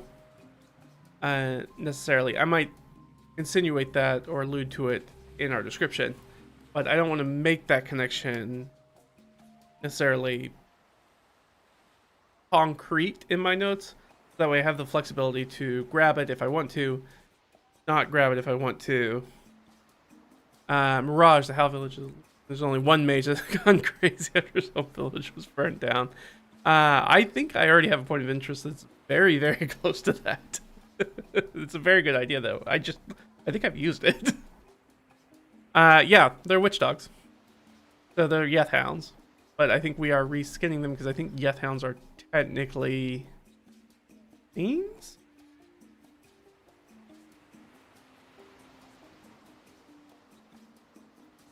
Nope, they're fey.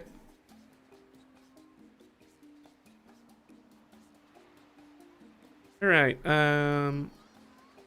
Let's grab those. Guess we should find out.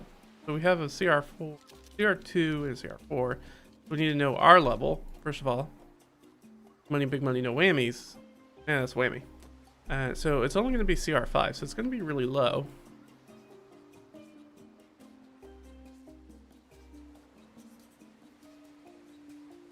Scale 05.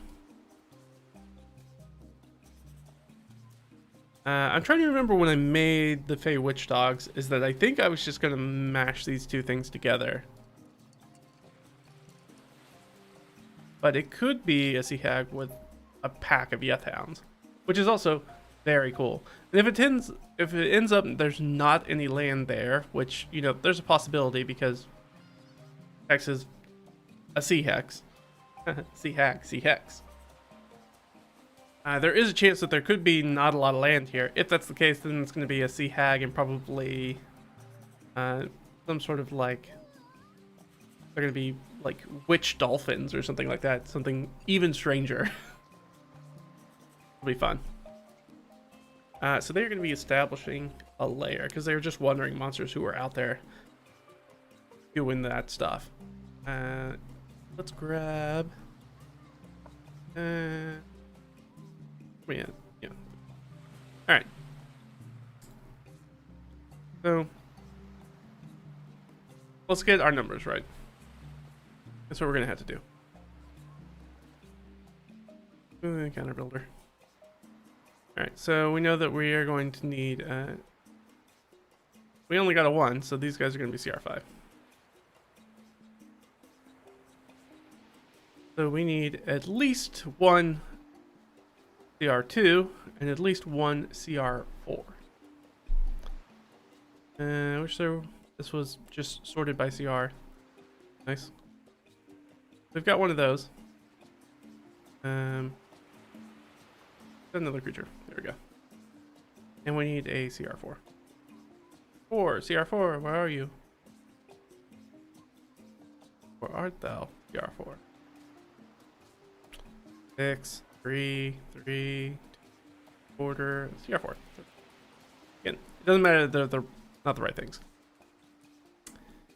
If I add another one, oh, too deadly. And if I add one of those, it becomes hard. So I could do 2 hags, but I think these are not hags. 2 hags kind of technically makes a coven, I think. I don't think you have to have 3. I think you have to have 2. So, what if I just did these guys? I should have left better notes for myself as to what I was intending for this. That would have given me a lot of insight. So what I think I'm going to do is I think it's going to be... I think it's just going to be a pair of... I guess there's no reason. You know, it's a spark for a potential adventure. So I guess it makes sense that there could be numerous dogs. They just don't all have to show up in the same encounter. Because I'm trying to think of... Each of these points of interest doesn't necessarily have to be a single encounter. It can be many, many encounters. It could be a full adventure. If that's the case, then they can run up against these dogs many, many times and not come across the Sea Hag. Oh, I like that. I think I'm going to go with that.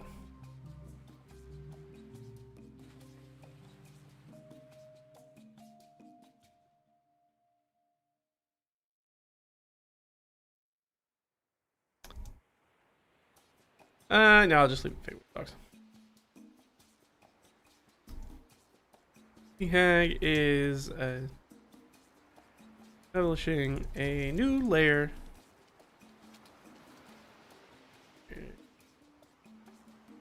We'll say sea caves. Could be underwater caves.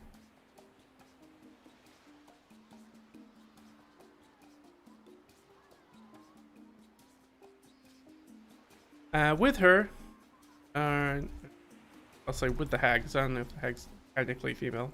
Generally they are, but not always. Hag, or at the call is a pack of death hound.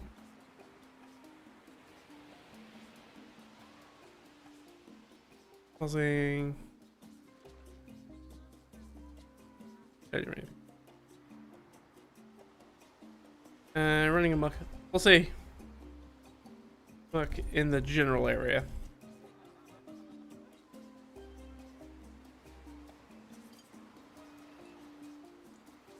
So this place is occupied by monsters. We could add a different level of monster as well if we wanted to add a little bit extra as to. We've got our Fey Witch, our Sea Hag, who's kind of our top, probably BBEG here. Especially if we're gonna throw her into a lair, she'll probably have powers, but they all have some more powers. And so the Yeth Hounds are kind of the big allies, but we could add some mooks as well. What are some other good mooks we can maybe throw in here? I want to go back here and be like, good mooks we can here. So filter. Technically, these guys are all Fey. They don't have to be Fey, but they could be. And yeah, let's just do that. You know what? That's what I was gonna do. Let's go. I was going to. Where is it? Where is it? Where is it? There's a way to. There we go. Habitat. We'll do coastal, and I think there's a way to do water. I mean, obviously, planar Feywild. Or underwater.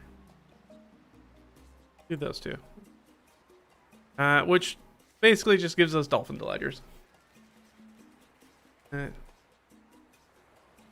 Just not fun. I'll be honest. That's just not as fun. So I'm going to take the Fey tag off. It's something that's going to be...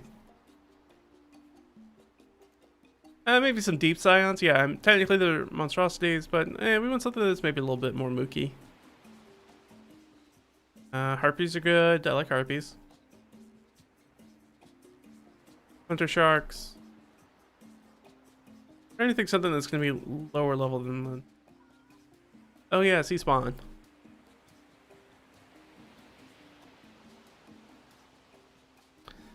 Sea spawn can breathe in water but needs to be submerged in sea. That will work either way. Unarmed strikes. And one Piscine anatomy attack. A bite, poison quills, or tentacles. Sure, why not? I like that. I like sea spawn. Do that. So there are lots of sea spawn in the area, which may or may not be under the hag's control.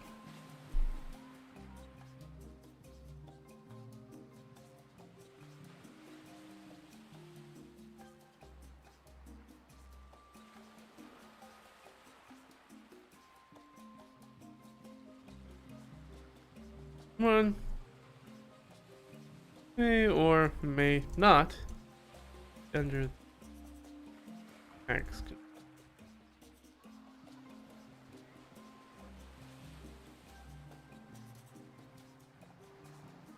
This seems like a good one to drop in one of those sparks for.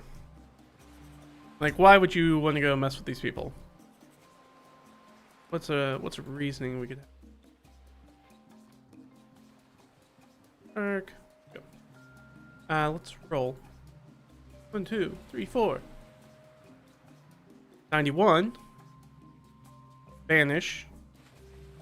60. Brick. Banishing trick. Okay. All right. I don't have to know what that means. I'm just gonna leave it in there as a potential spark to give me an idea of a situation I might want to. Spanish. Spanish.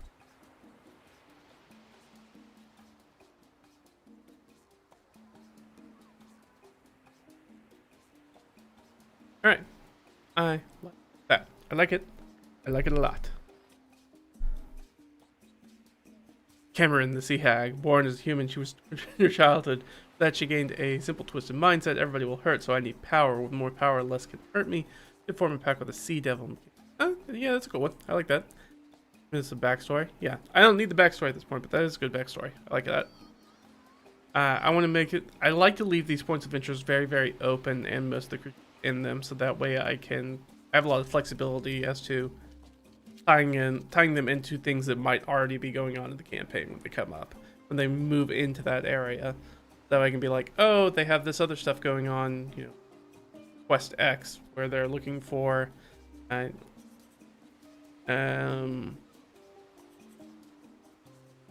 they're looking for some sort of MacGuffin magical artifact deep, deep, deep undersea, and I'd be like, okay, how would these people be related to? I could use the Spanish trick and be like, oh, you heard tell that potentially it was being transported on a ship that's in the area. That ship went down, but the last time people went and looked for it, that shipwreck seems to have seriously vanished and can no longer be found. That will be the vanishing trick. And maybe they're using that ship. The hag has turned that shipwreck into their new lair, or trying to convert it into their new lair. But I like to keep it very fluid, very flexible, so that way I can change it to whatever's going on in the campaign instead of it's sort of like steel. The more carbon we put into it, the stronger it becomes, but the stronger it is, the more inflexible it is, which means that it's more likely to break or not work at all than to be able to do the things we are. So like making a good sword or blade is like you have to have the right consistency of carbon and iron, because you want the softness, flexibility of iron with its core strength, as well as the sharpness, its ability to hold an edge that you get from the carbon aspect of the steel and make it hard. Wasn't expecting to make a metallurgy comparison today, but there we are. You'd have a vampire that's rivalry with this. Yeah, no reason you can't. I don't know if we'll have a vampire in this area, but maybe. Let's see. We are going up to... our former fighter. Let me grab this info. Grab this info so I can throw it in here. And, you know what? I'm going to take a short break before we jump into this next one. So that way I can get a new fill up on coffee. So I'll be back in just a few minutes and we'll keep diving in. We'll do a few more of these. I don't know if we'll get another full hex done. Maybe so. I don't think there's much. Yeah, there's only 2 in the next hex. And they'll be a lot easier because technically one of those was the double that we did. So we'll do the next, we'll do this one and then the next hex over. So technically 3 more. And then I think that'll probably be it for the stream. Just kind of jump in just midweek stream. But thanks for hanging out, guys. Hold on for a minute. I'll be back in a second. All right?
Alright, guys.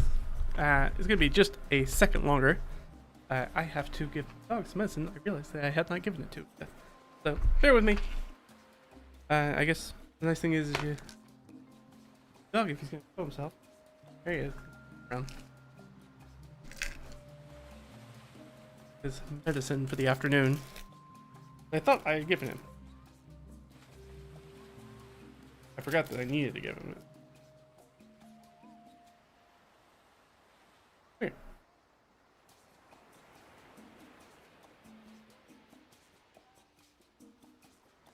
Luckily, he's very good at taking medicine. I'll have to force it down his throat. Certainly other dogs I've had in my life. This one is very good. Which is nice. I mean, it's very nice because he takes quite a bit of this. So it's good at taking it at least. Yeah, I know. In fact, very anxious about it. See him staring fire into me, pouring into my soul.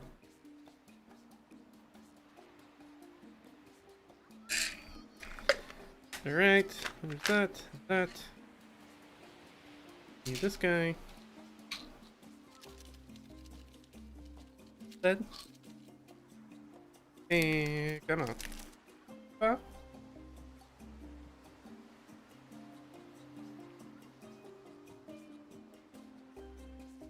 And that. Yep. I forget. I have to go get him free tap. Grab that too.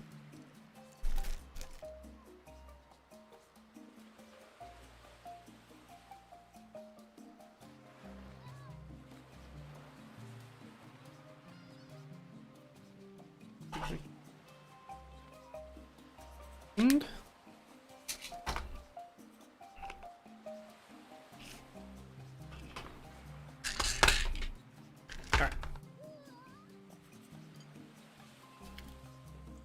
just a second. Get his treat and then we'll keep on moving. Right? Yep.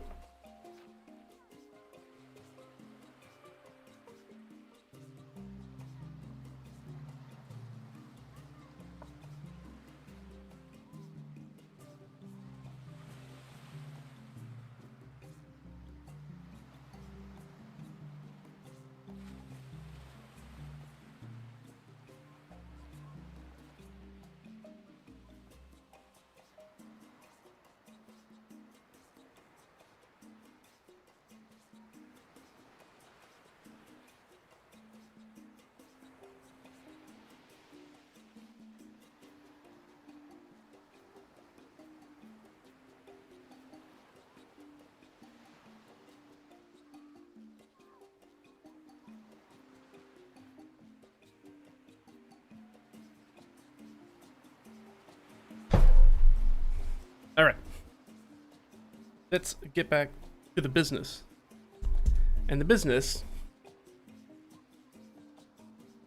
is points of interest. There we go. Alrighty. So we've got our former fighter here. What do we need to know about our former fighter that we don't already know? Go down to make sure I'm not missing it. Or isolated homestead. We have them. We have their. Do we have a theme?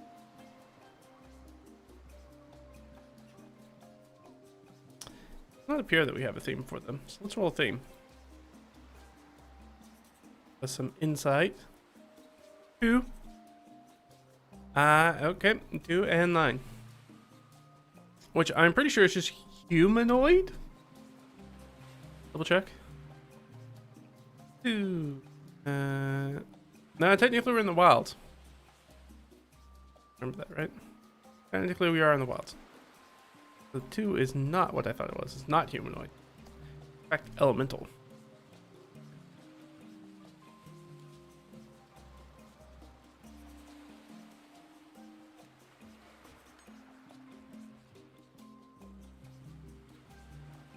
All right, let's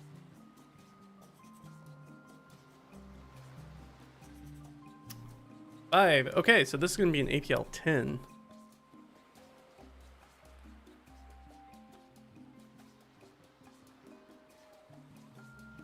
Oof. All right. That is what we've got so far, which I like. Let's figure out... Get this person... This is just kind of an NPC, so let's just kind of figure out who they are as an NPC. So we need their ancestry. 15, which I believe... is indeed Heifer. Right.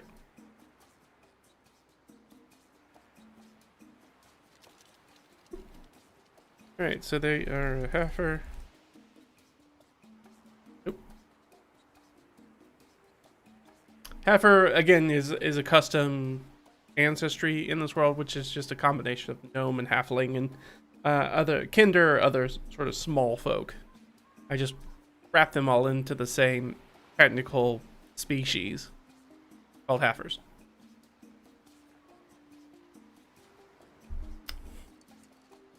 Alright, so we got that. Let's give them a name. So, I think it's extremely likely. So it's really only if I roll a 1 for 5 that they won't have a general name. They did roll it. Okay. That's fair enough. Oh, I forgot to say that they're... I remember. I rolled an 8. Okay. Pulling over the Xanathar's guide. So I'm going to take a look at halfling names, female name, and the gnome female name from the Xanathar's guide. Appendices in the back. So 8 under halfling is Bella, which is a nice name. And gnome be Buvy.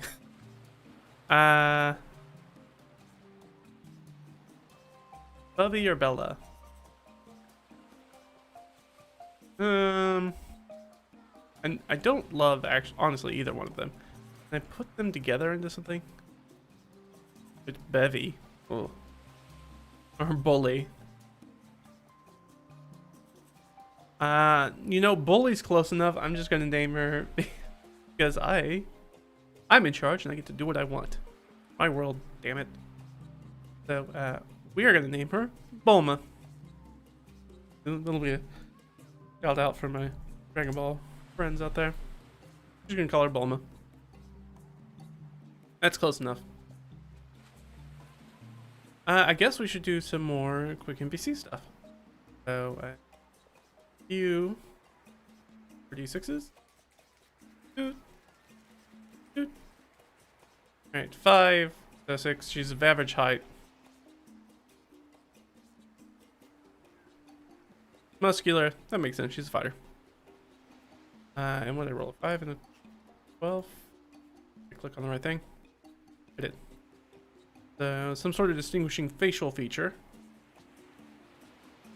Or otherwise sort of wise or oblivious. You know what? I might use...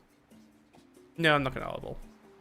I need to redo this sheet. There's stuff. This sheet's a little old. I need to redo some of the stuff I feel about this. How I feel about quick NPC chart. There are things that I have in some other... that I've generated some other ways that I think that I like better. So I think I'll go with... as some sort of strong facial feature, which in this manner is not a tattoo and it's not a scar and it's not some sort of decoration or jewelry. So something about their feature is very important. It could be their eyes.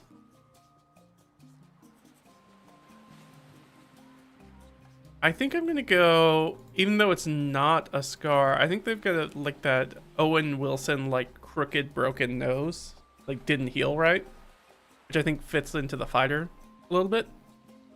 I think I'll double dip down into that, and I think that's what I'm gonna do because I like that.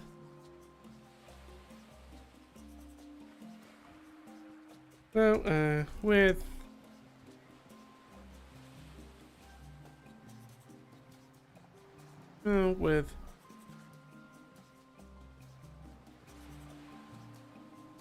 Crooked nose. Right? I don't know what I mean by crooked nose. Former adventurer. So, almost a former adventurer. And a high level one to be an APL 10. That means that, gosh, APL 10 means that, man, what CR do they have to be? That means they've got to be like a 13th level fighter or something like that. Like, they're pretty high. Maybe even 14th level? Heck, maybe even 15th level. Alright, well, I think that's all the information we need as far as there, because we know nobody's living there. Yep. So now all we've got to do is flesh it out. What's the elemental theme? What can be elemental about this? Let's look at our map.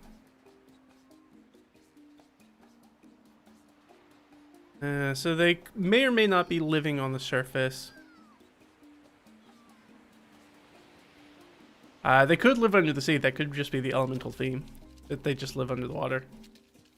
I don't dislike that. If I want to lean more into the Dragon Ball aspect, the hyperbaric chamber, and be like, oh, training with resistance training for their weapons by swinging their swords or whatever underwater.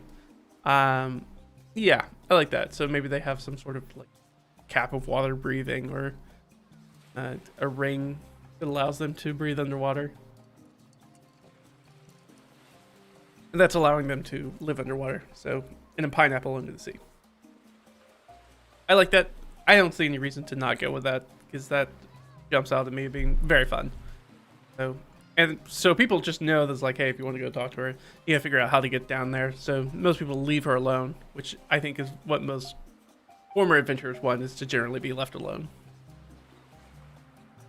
But that's usually how I interpret that.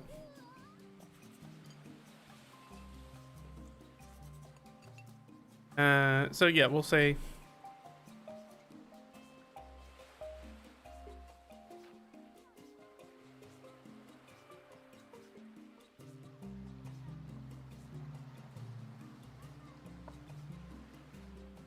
use it. Now really all we need to do is take this and turn it into a paragraph, script paragraph. Actually, I have one last thing though, just for clarification.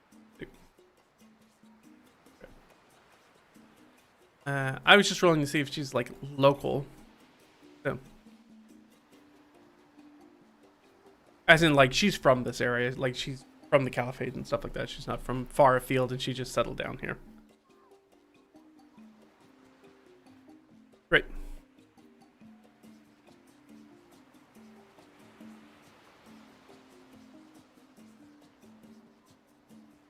I'll stay under the waves. Lives Ulma. We'll say like in a hut. Yeah. In a remote hut. Hut. The waves lives Ulma. A muscular heifer. No, stop correcting that. It drives me wild. It always wants to correct heifer to halter.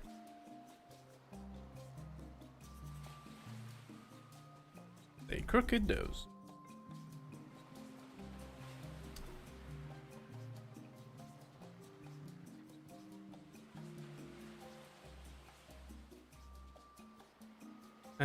Yeah, we'll just say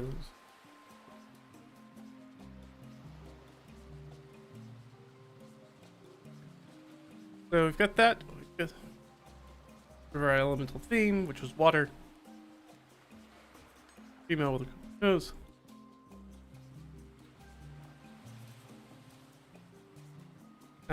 She was born in Caliphate. and enjoyed a long and prosperous adventuring on here. Fighter.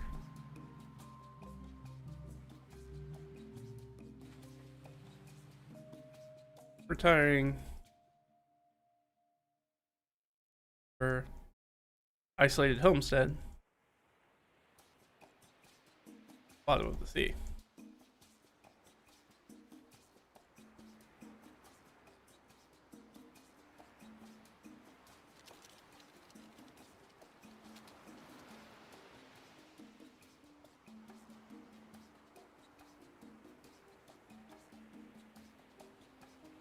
So we'll just rename this Bulma Under the Sea.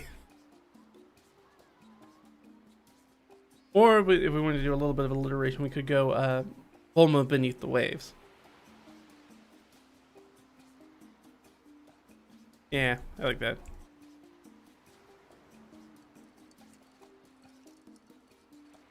Could also call her Bubbling Bulma for a lot of nicknames.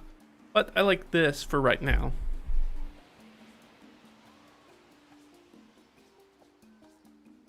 We'll say solitary. I want to make it clear that there's not anybody else who's... I like this. I'm going to go ahead and give a spark to it just because by itself there's not a lot to go on.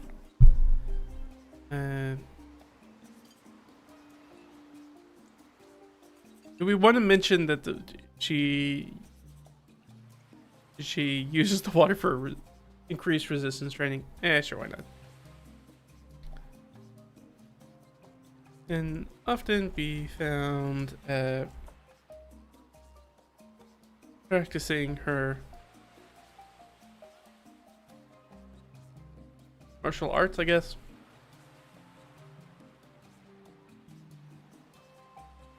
The increased water resistance. Sure. All right, and then on the spark table. Our spark. I think 75, 77. Nice and easy. Gonna be right next to each other. Question. Addition. I don't know what that means.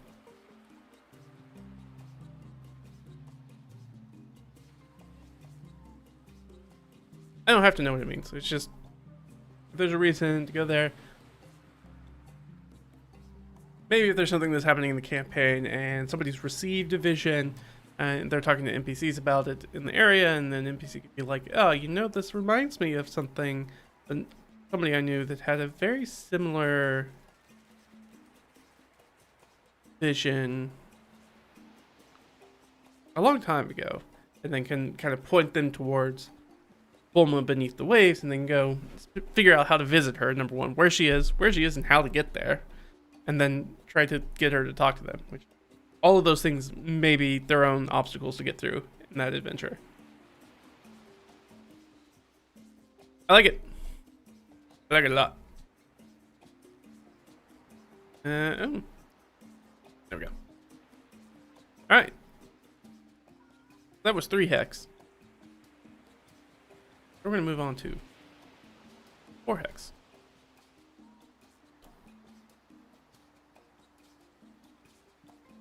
Yeah. So this one I haven't set up yet, so we can set this up. So 1, 2, 3, 4, 5, 6, 7, 8, 9, 10.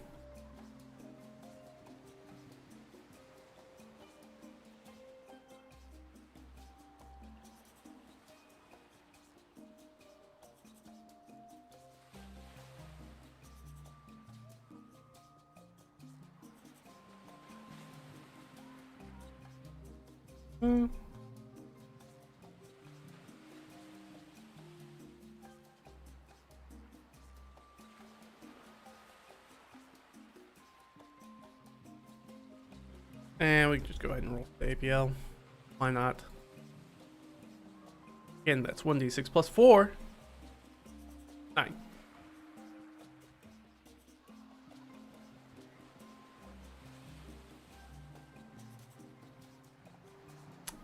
Is that the appropriate? Or is it shorthand?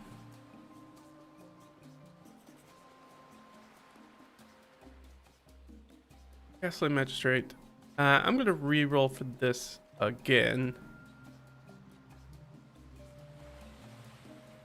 I think I changed the names since I obviously did this. Keep messing with the regent names. The crown regent names. 3. Okay, so this is gonna be magistrate.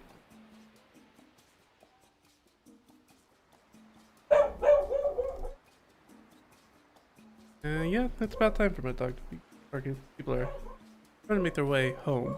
I like it. Noise will rise and the dog will continue to bark.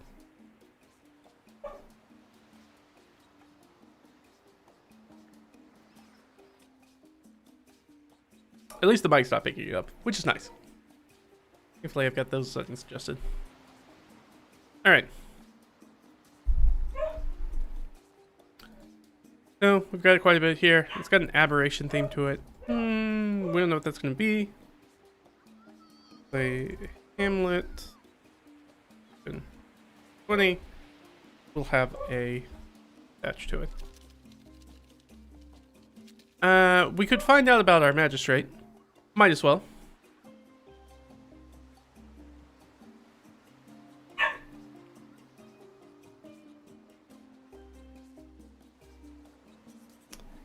I rolled an 84. Ooh, nice and high.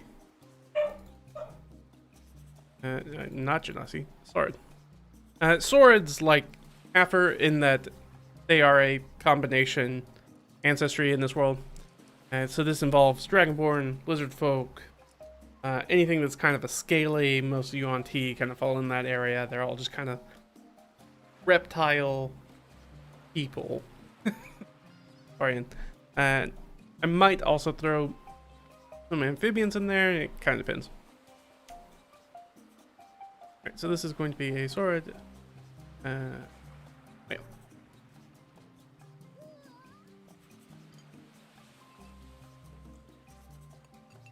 So I'm going to drop this down a little bit. I guess I don't need to. I made space for myself. Mail. Roll some stuff about our one. So they're going to be thin and short.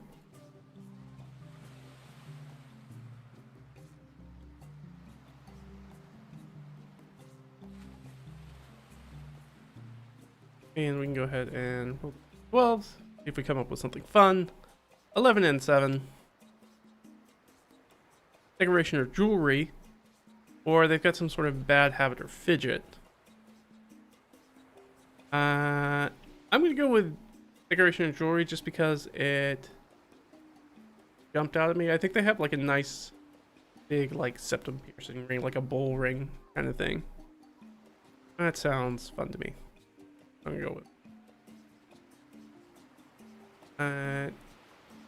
Might even be gilded. How about that?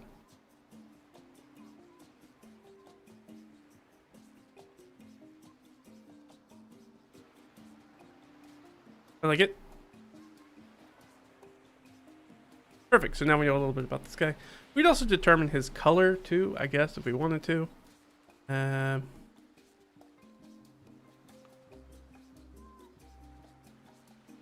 Guess we'll roll a D. Yeah.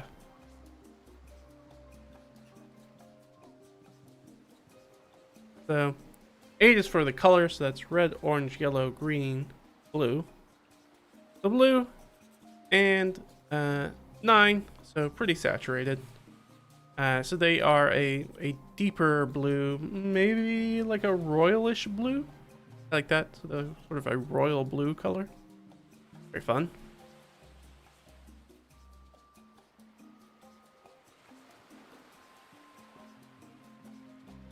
Actually, maybe closer to like a.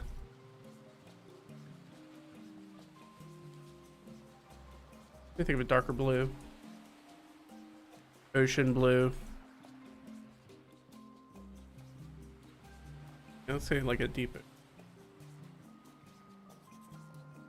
I like that. And we need a name for this guy. So here's what we're gonna do. Again, if I roll a 1 through 5, we're gonna use. Doesn't matter. I was gonna say that we are going to use Dragonborn name. We're not gonna have to do that, so we're gonna jump over to the Xanathar's Guide. And we're using the Arabic one for this one, so 17, Assam. Right.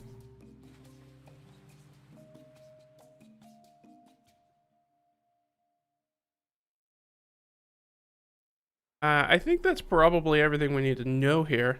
We could do a spark if we wanted to. I don't think we necessarily need to, though. Okay. And yeah, I mean, we're here. Might as well. 5336. 3 is defy. By crime. Okay.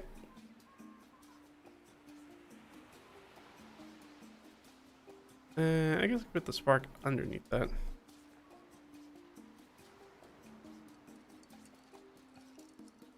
Look at that. This hamlet has a population of 220, which again means that it has essentially a buying power of about 22, so you could not get a healing potion here most of the time.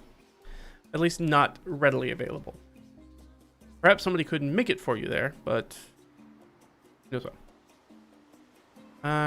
We got this aberration theme, and that's the one that I'm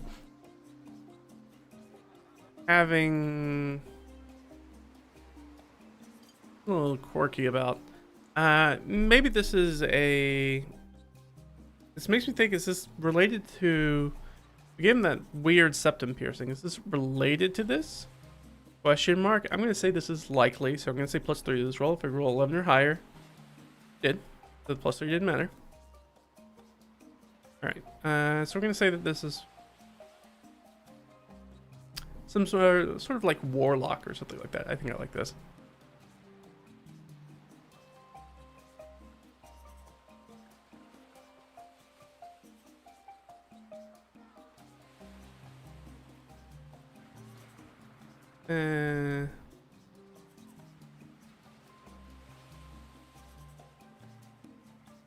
I'm going to be like aberrant. Design. Is it design or construction? What's that? Aberrant design? Question mark? Yes. Okay. Perfect.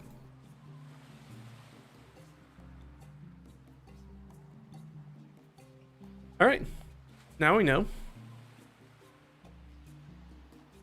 Now, defy crime could mean a lot of things. In this context, we don't necessarily need to know what it means. This could be that maybe he's really cracking down on crime in the area. It could be that he's defying that he committed a crime that other people are outraged about. Clearly done it. That's sort of just a standard abuse of power. Maybe if we're tying in that aberrant warlock far realm kind of stuff, maybe doing some sort of like terrible like human crimes, maybe. Who knows?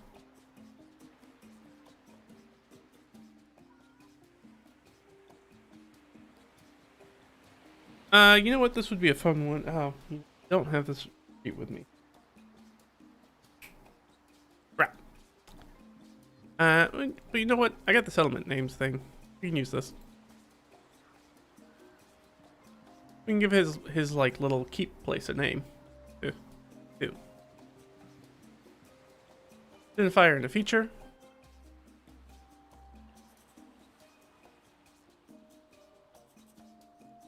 Which would be an existing or translated name. Help us.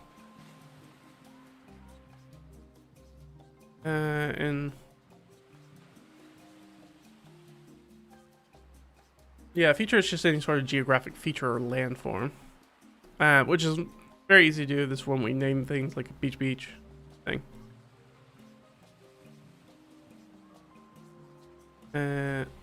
This requires a little bit more work than maybe I would necessarily want to put into it at this point.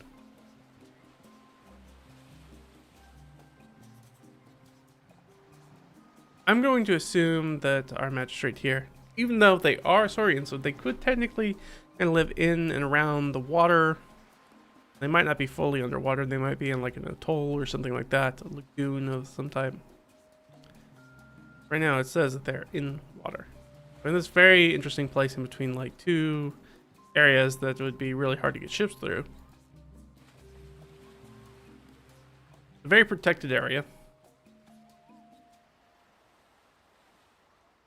All right. So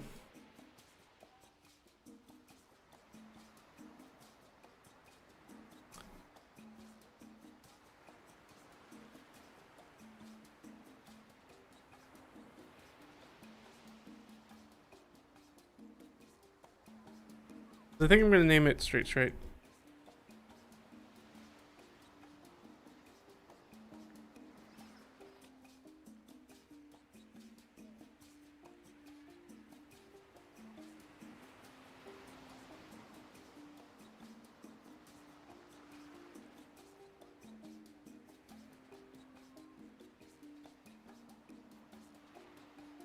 it's going to be Magistrate Basam's Straight. I'm going to translate that word.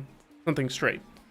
This happens a lot in like transliteration with like place names where there's like a place, I believe it's in Spain. There's a bridge that's named like Bridge, but it's bridge in 3 different languages.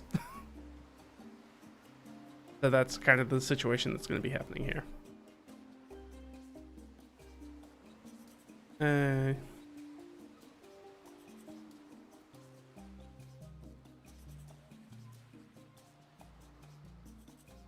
How do we want to say this?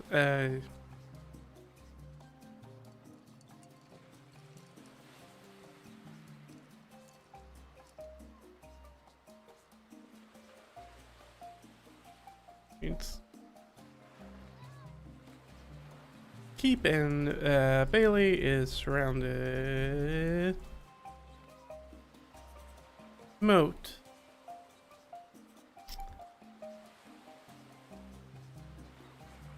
Along the perimeter, a small supporting hamlet.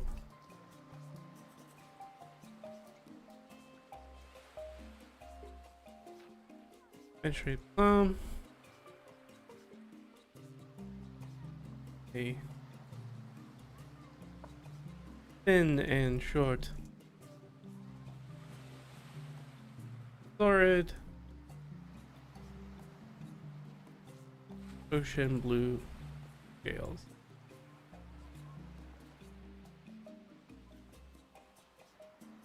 I'm thinking brass sounds like a good, yeah.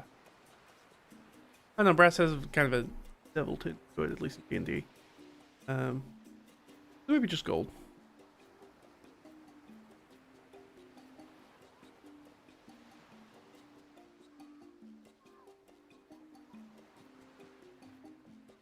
Let's see.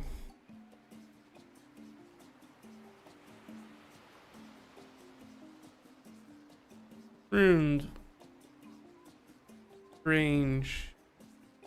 Aberrant symbol. We'll just leave this in here for lock focus. Question mark.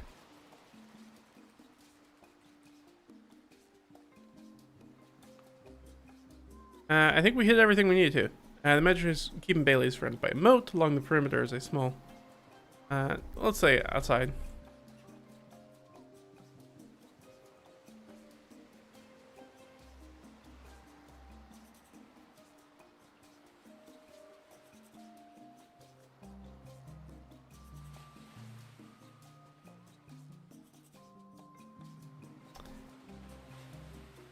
I'll say in a protected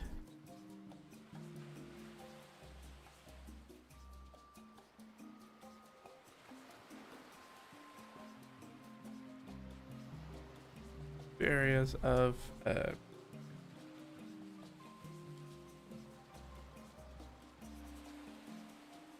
underwater hazards, I guess. Come on. Even Bailey's surrounded by a boat.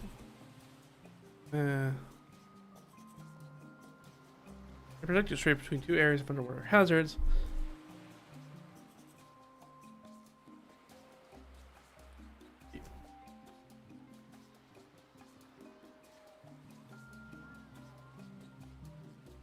is a Bailey.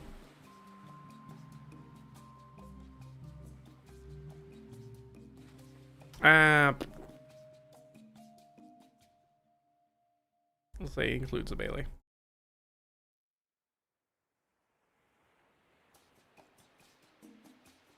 And is surrounded by a moat. The most small supporting hamlet, magistrate psalm is thin. Thin and short sword of deep ocean blue scales. He has a thick gold septum piercing, bold, runed, strange amber. Yes, this sounds good to me. Don't know what else is happening here. We don't necessarily need to know. But you know, go there, you find out. We'll have to figure out. Should really be lays, but that's okay. People lie, things lay.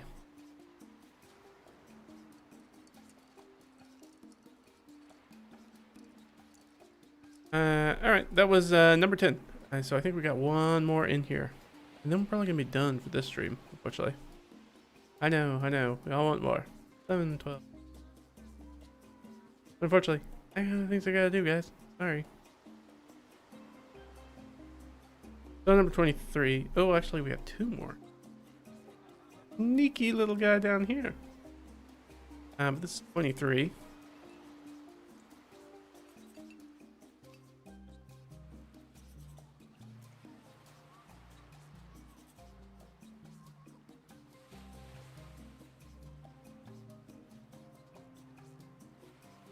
That and let's find out the APL for this one. This one's interesting. I remember putting this one down. +4. 4 + 4 is 8.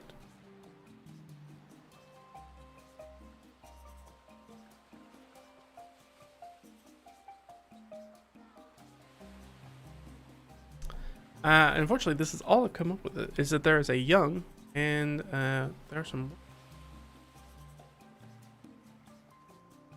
They could have a story to tell, but this does leave a lot to be desired. Now, obviously, the dragon was probably the theme that I rolled up here, which is not surprising.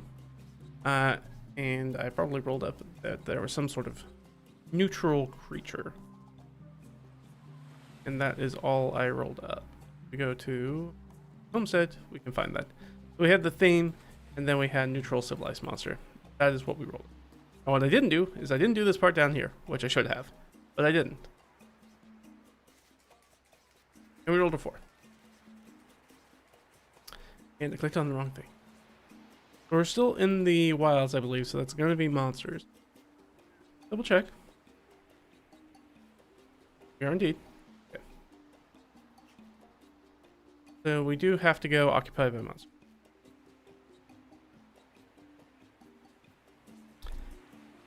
Which could technically just be more dragons. I mean, the likelihood is that it's probably going to be kobolds. We're going to have a hard reason to make it not kobolds, because I assume that I rolled up on these things, a dragon influence, and dragon influence would tell me kobolds.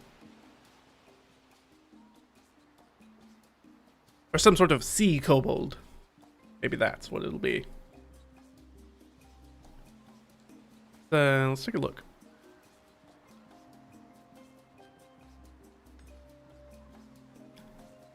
Yeah, so they're kind of in the middle of a nothingness right here.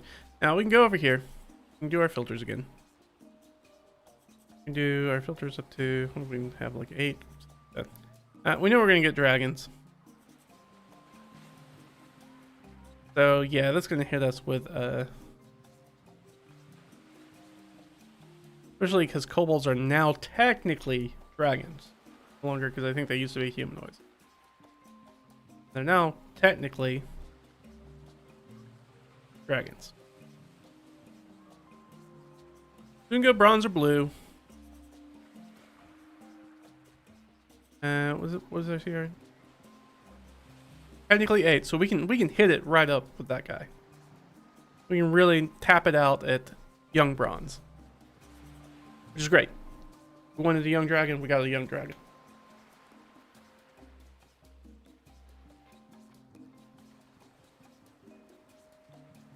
And we can do blue and bronze forming.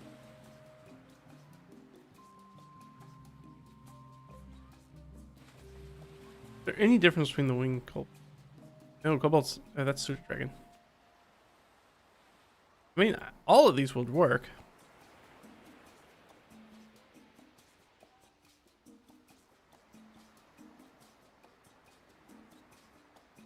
And those guys technically have more hit points.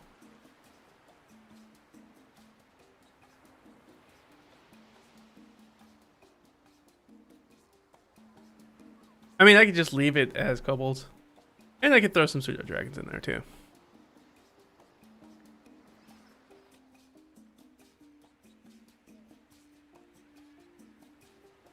I think these guys, they can breathe air and water. But I think they're the only ones. So the bronzes can, but the blues can't.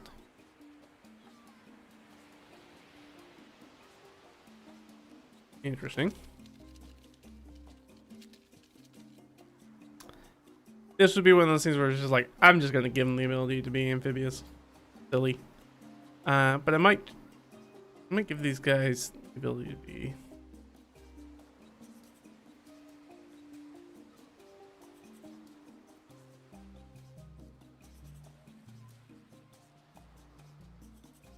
Some of the changes in 2025, especially the monster changes, are so infuriating.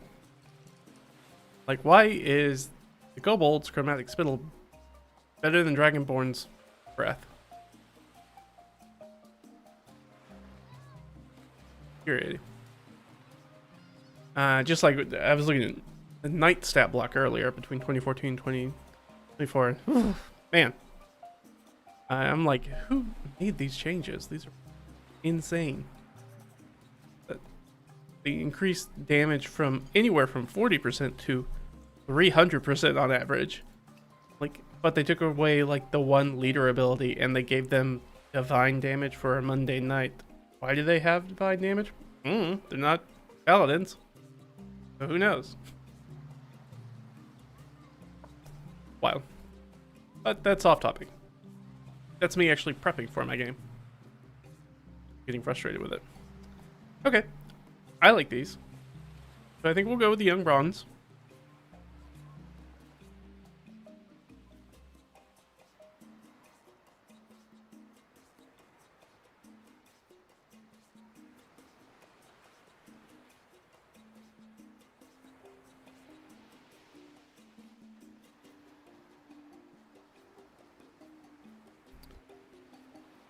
With blue/bronze. I always play with the dragons anyways. This is gonna be a hot take. I actually don't like dragons that much. I don't use them very much, and I don't really care about what color they are. It's a very strange D&D thing that's not really present anywhere else. I don't care what colors they are, and I don't care whether in my world or any time that I'm playing or running. Metallic doesn't necessarily just mean they're good. They're not color-coded good and evil. That's ridiculous to me. I understand with the gods why they're like that. I just don't agree with it. Things, and they're going to be... and they're going to be supported by these kobolds. Kobolds. Bolds.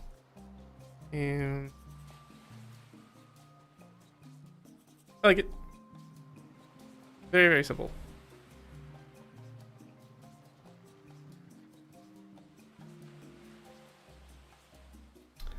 That's why.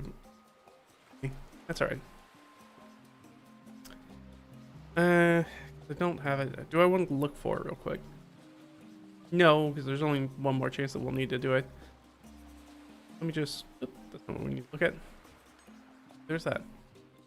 This is what I'm looking for. Roll it. I want to give them like cool. I think I'm just gonna call it an airy.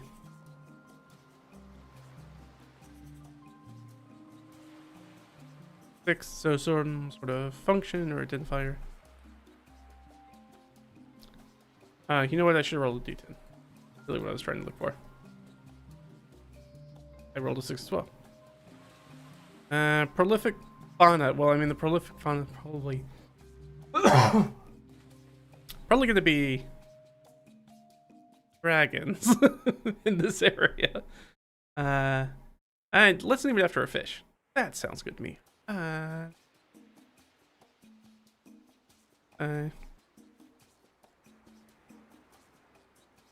We'll say large. My initial inclination is to go with sunfish. Oh, I'm not looking for the largest. There it is. I'm trying to think of something, a type of fish that they might try to hunt.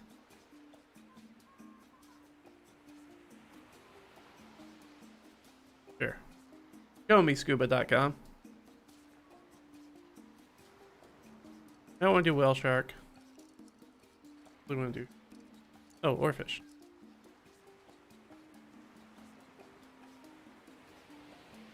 It's pretty dope. 1823 feet. Man, that thing's huge. Ocean is terrifying.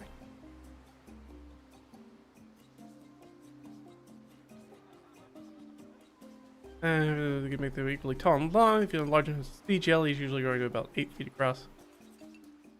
That's thing is, like, these are just a little bit too large for. So I guess what I should have done is I shouldn't have said for large, because I forgot that the wormlings are like medium sized and the young's only large. So I want something.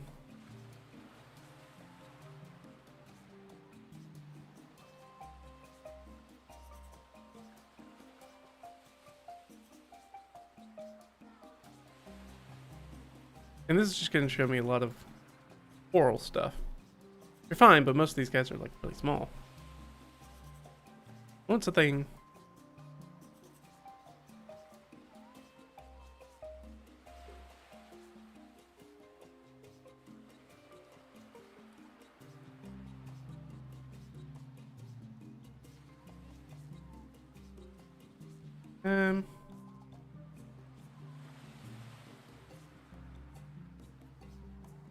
Yeah, maybe a sailfish. That looks pretty nice. I like that. We'll call it sailfish airy. That's way too much time spending on a name. That's okay.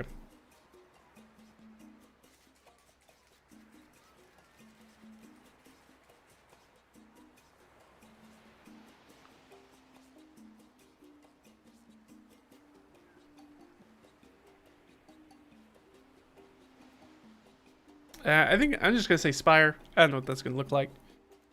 I'm gonna say spire.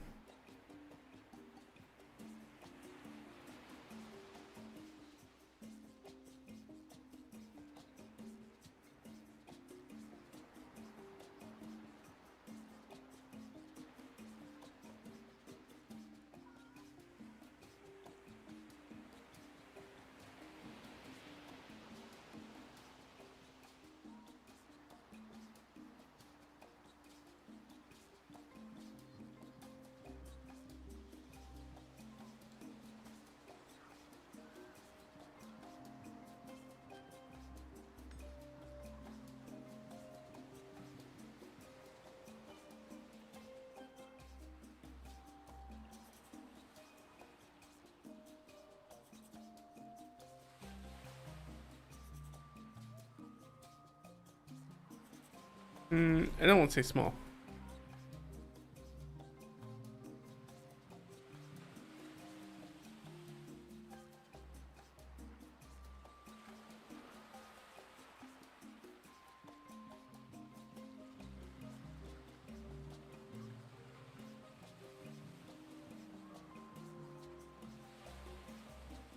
There we go.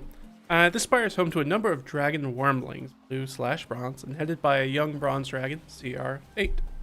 The area is tended to by a cadre of kobold and pseudo-dragon servants.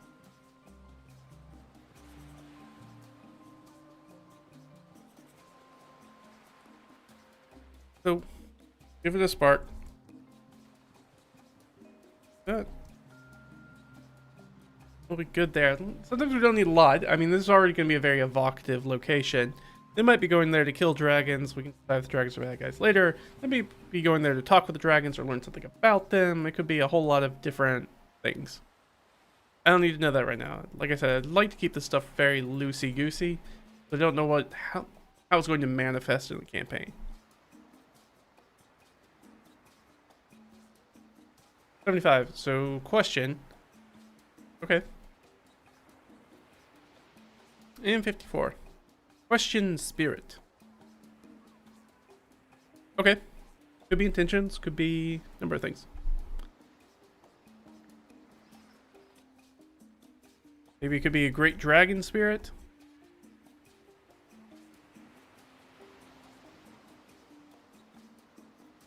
Like it. And so I made it ambiguous as far as the spire because I don't know if I have to zoom back into it, I'll decide whether it is above the water or below the water. Because I think all of these will be okay to go underwater except technically the kobolds. But like I was going to do with the blue dragon wormlings, is that I'll just kind of hand wave that and be like, these guys, because they're coloring and who they serve, can breathe underwater. They are they're amphibious. Technically, they can't breathe underwater, I don't believe. Right? Isn't that how that works? You can just hold their breath for a stupid amount of time.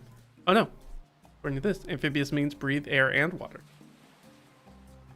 Alright, I'll take it.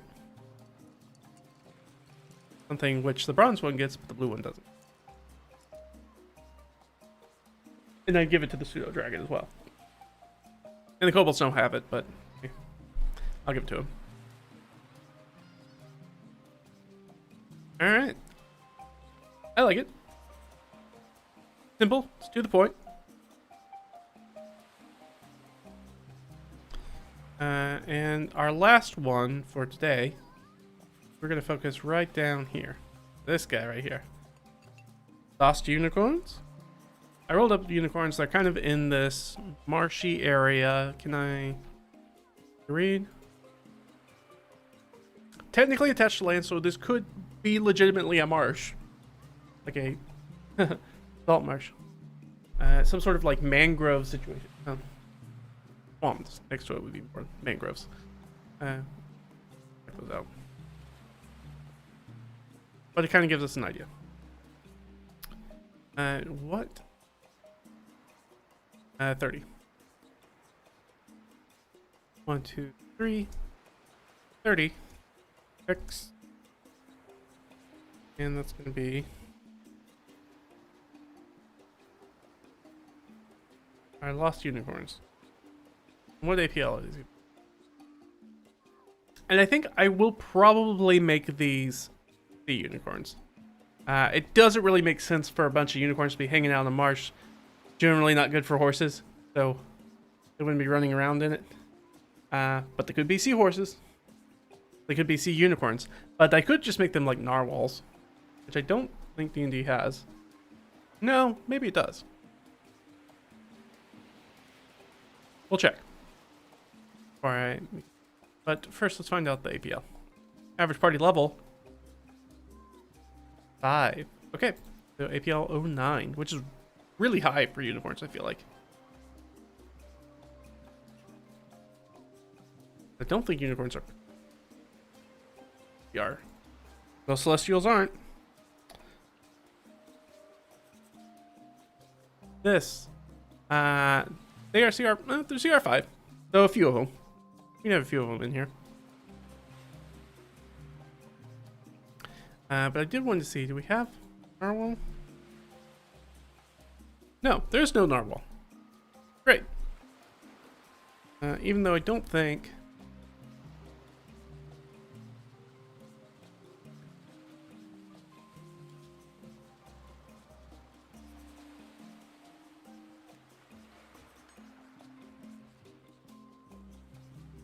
Oh no, they can't attack with their horn. That'll work. I can change that hoof attack into just a slam.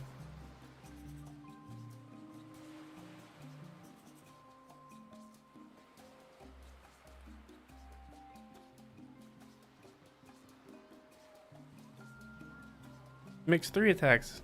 Like, I don't know why it wouldn't just be a slam and two. Sort of thing that I would probably end up changing. Charging Horn. The unicorn moves up to half its speed without provoking OAs and makes one radiant horde attack. Oh, that's a legendary action.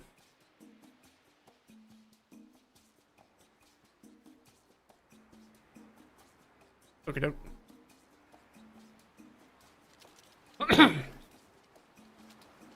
Yeah, I'm just gonna make them narwhals.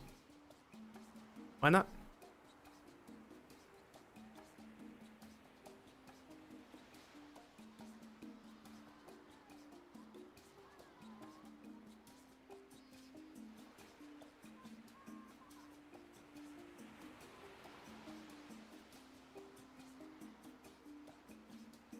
They are the unicorn. And they're lost. They don't know where they're at. Now this area is occupied by some Azers, who are probably hunting them, honestly. Seems like a very Azer thing to do. Probably for like a Afridi or something like that. Your narwhal and unicorn horns go for good cash in the city of brass.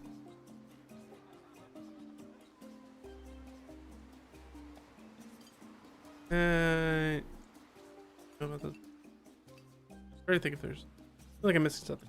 I don't know what it is though. Lost narwhals.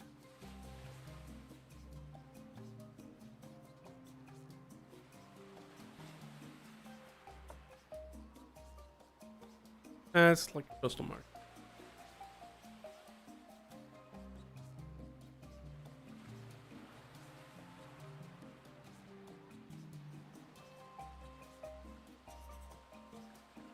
We'll say that the Azers have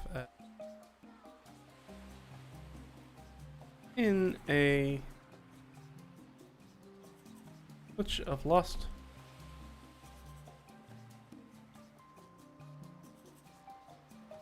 unicorns. I don't even know how many of those we can get. Good freaking question.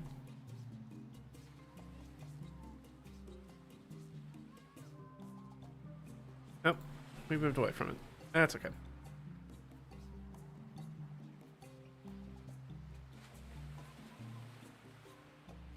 Thing is that I don't like using the 2024. You'll notice that I'm trying to find the legacy counter builder. Because I found out very quickly, it's like, hey, if I throw 2024 balanced encounters at my party, I will destroy them. I will wreck them. Because, again, I think that there are plenty of the 2024-25 changes that I like, but there are a lot that I do not understand. One of them being like the change in the encounter builder, because I was already wrecking people with standard encounters in 2014. I know that's not everybody's experience with the 2014 encounter building, but it is certainly mine. 8, right? No, 9. My bad. And so I'm like, I accidentally ended up wrecking them. Almost ended up with a full TPK because I didn't realize the encounter builder I was using, which was Cobalt Fight Club Plus at that time, Cobalt Club Plus, had updated to the new 2024 metrics, and so I ended up putting too many monsters on the board comparatively. Because then I went back and figured that out. Then I was like, oh, now it makes total sense why I absolutely wreck shop on them. So I'm like, I don't know, because not accounting for how many creatures there are in the encounter, it seems wild to me, because we know that the biggest difference with there's probably just gonna be 2. One of the biggest indicators of how difficult an encounter actually is in 5e 2024 is action economy and the amount of attacks that they get. And so having more creatures, which diffuses the hit points, which means that they're less likely that you'll be able to take down the number of attacks you can remove from combat per round is much lower, often. More opportunities, more hits, more damage. So not leaving in the multiplier for having more creatures means that you can throw a whole bunch of low-level creatures at a party and absolutely wipe them. So this one, for example, we'll take a look. On this one, it says that we're going to have 2 of these narwhals. If we went to the 2024, unfortunately we have to redo everything, which is fun. C5, CR5. Oh yeah. Yeah, you should be able to give them up to like 5 of these creatures. You know, for a CR 4, a party of 4 9th level characters, can they handle 5 CR5s? Probably, but remember that each one of these guys, it's at level 9 all your guys are still only getting 2 attacks per round, and each one of these guys is going to get 3. So they're getting ready to take 15 attacks per round. So assuming that they can hit level 9 party, which they probably will be able to, because I think they have a +5 to hit. So they're not too shabby. Not super slouches. Yeah. They're not huge slouches when it comes to combat. They're going to hit. Especially if you're doing any sort of flanking or giving ways to give them advantage, which you should be doing. You're going to kill these guys. Well, you might not kill them. But it'll be a more deadly fight than you. Certainly more than 2. Fighting 2 of them is honestly a little low level, but it is medium combat. Even then, they're pumping out 6 attacks per round compared to the party who is essentially pumping out 8. So they're a little underpowered, but if we give them one more, it might be a little overpowered. I would probably be okay with giving them the extra one, but I'm probably not going to use a lot of the spell casting. Probably. We'll say a pair of lost narwhals.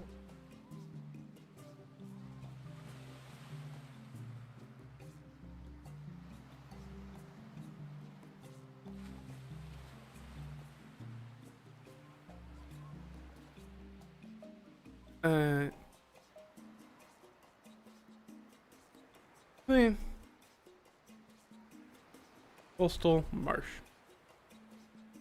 That's literally one sentence, and that's really kind of all we need to know. Hey, we know Azers. Azers usually evil. How many Azers? Doesn't really matter. They're not really the focus here. There can be as many or as few Azers as we need to have. Really more important is that they come in contact with our narwhals.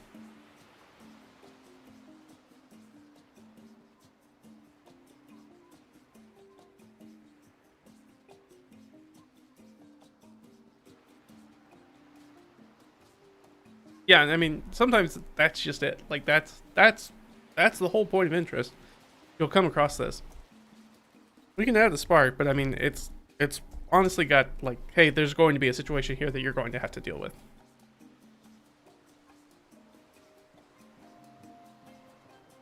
Let's say parties. Not parries, parties. I've pimped in a pair of lost narwhals in this coastal marsh.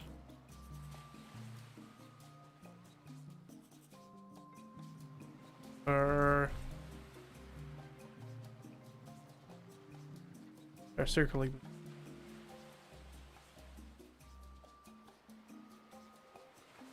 That's fine. Just give it a little extra, like, hey, if you want to do something about this, you got to do something about it now. There's a sense of urgency with this one. Specifically, this is not a wait around and find out. This is like the moment you find out about it, you're either going to have to do something with it or something's going to happen. Now, you know, the narwhals might be able to get away. They do have some spells at their command. 93.45 for a little spark. 93 build. 45. Ambush. Build ambush. Okay. I mean, That one seems pretty straightforward. Build ambush. Okay.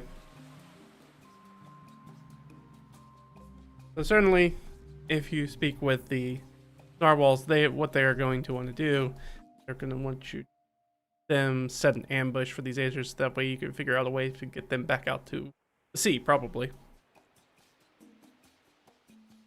Got it. Again, sometimes they're a little bit more in depth. Sometimes we have kind of a bit going on with an NPC that we really need to flesh out. This time, not really.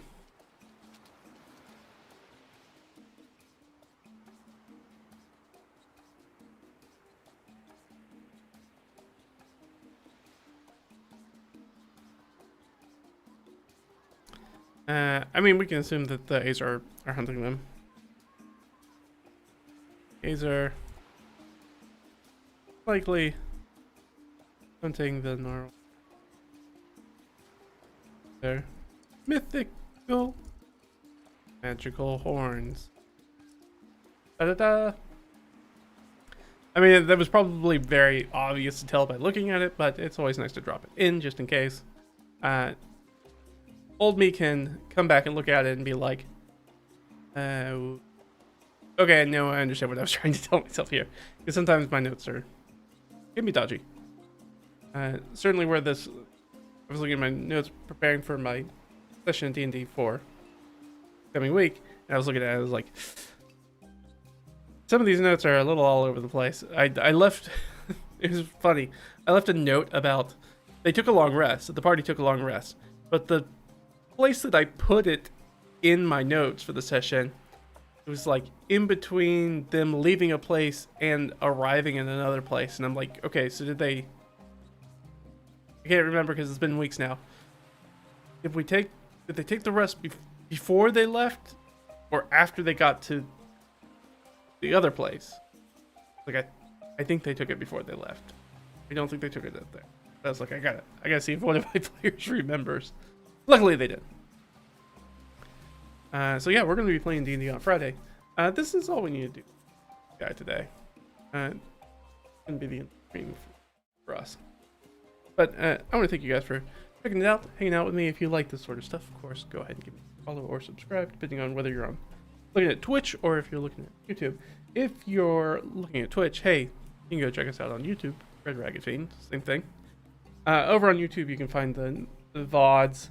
You can also find some of the other stuff we've done over there. So if you want to pick up with the old solo campaign or see what I'm building for this new solo campaign, you can check that stuff out as well as tips and tricks and all that fun stuff about playing D&D or other TTRPGs. I think that's about it. We also have if you're on Twitch, you know this, but if you're over on YouTube, second channel over on YouTube, that's down. You can find it. For another channel where we store some of the other stuff. I just finished playing through Shadows of New York, which is a Vampire the Masquerade visual novel video game. It was interesting. Apparently, we got the best ending right off the bat, so go us. Figured it out. So I'm not quite sure. I've got a few different games we might play over the time period, and that I've kind of been bouncing around trying to figure out which one I might want to try out playing on stream. Figure it out. But that's going to be everything for us today.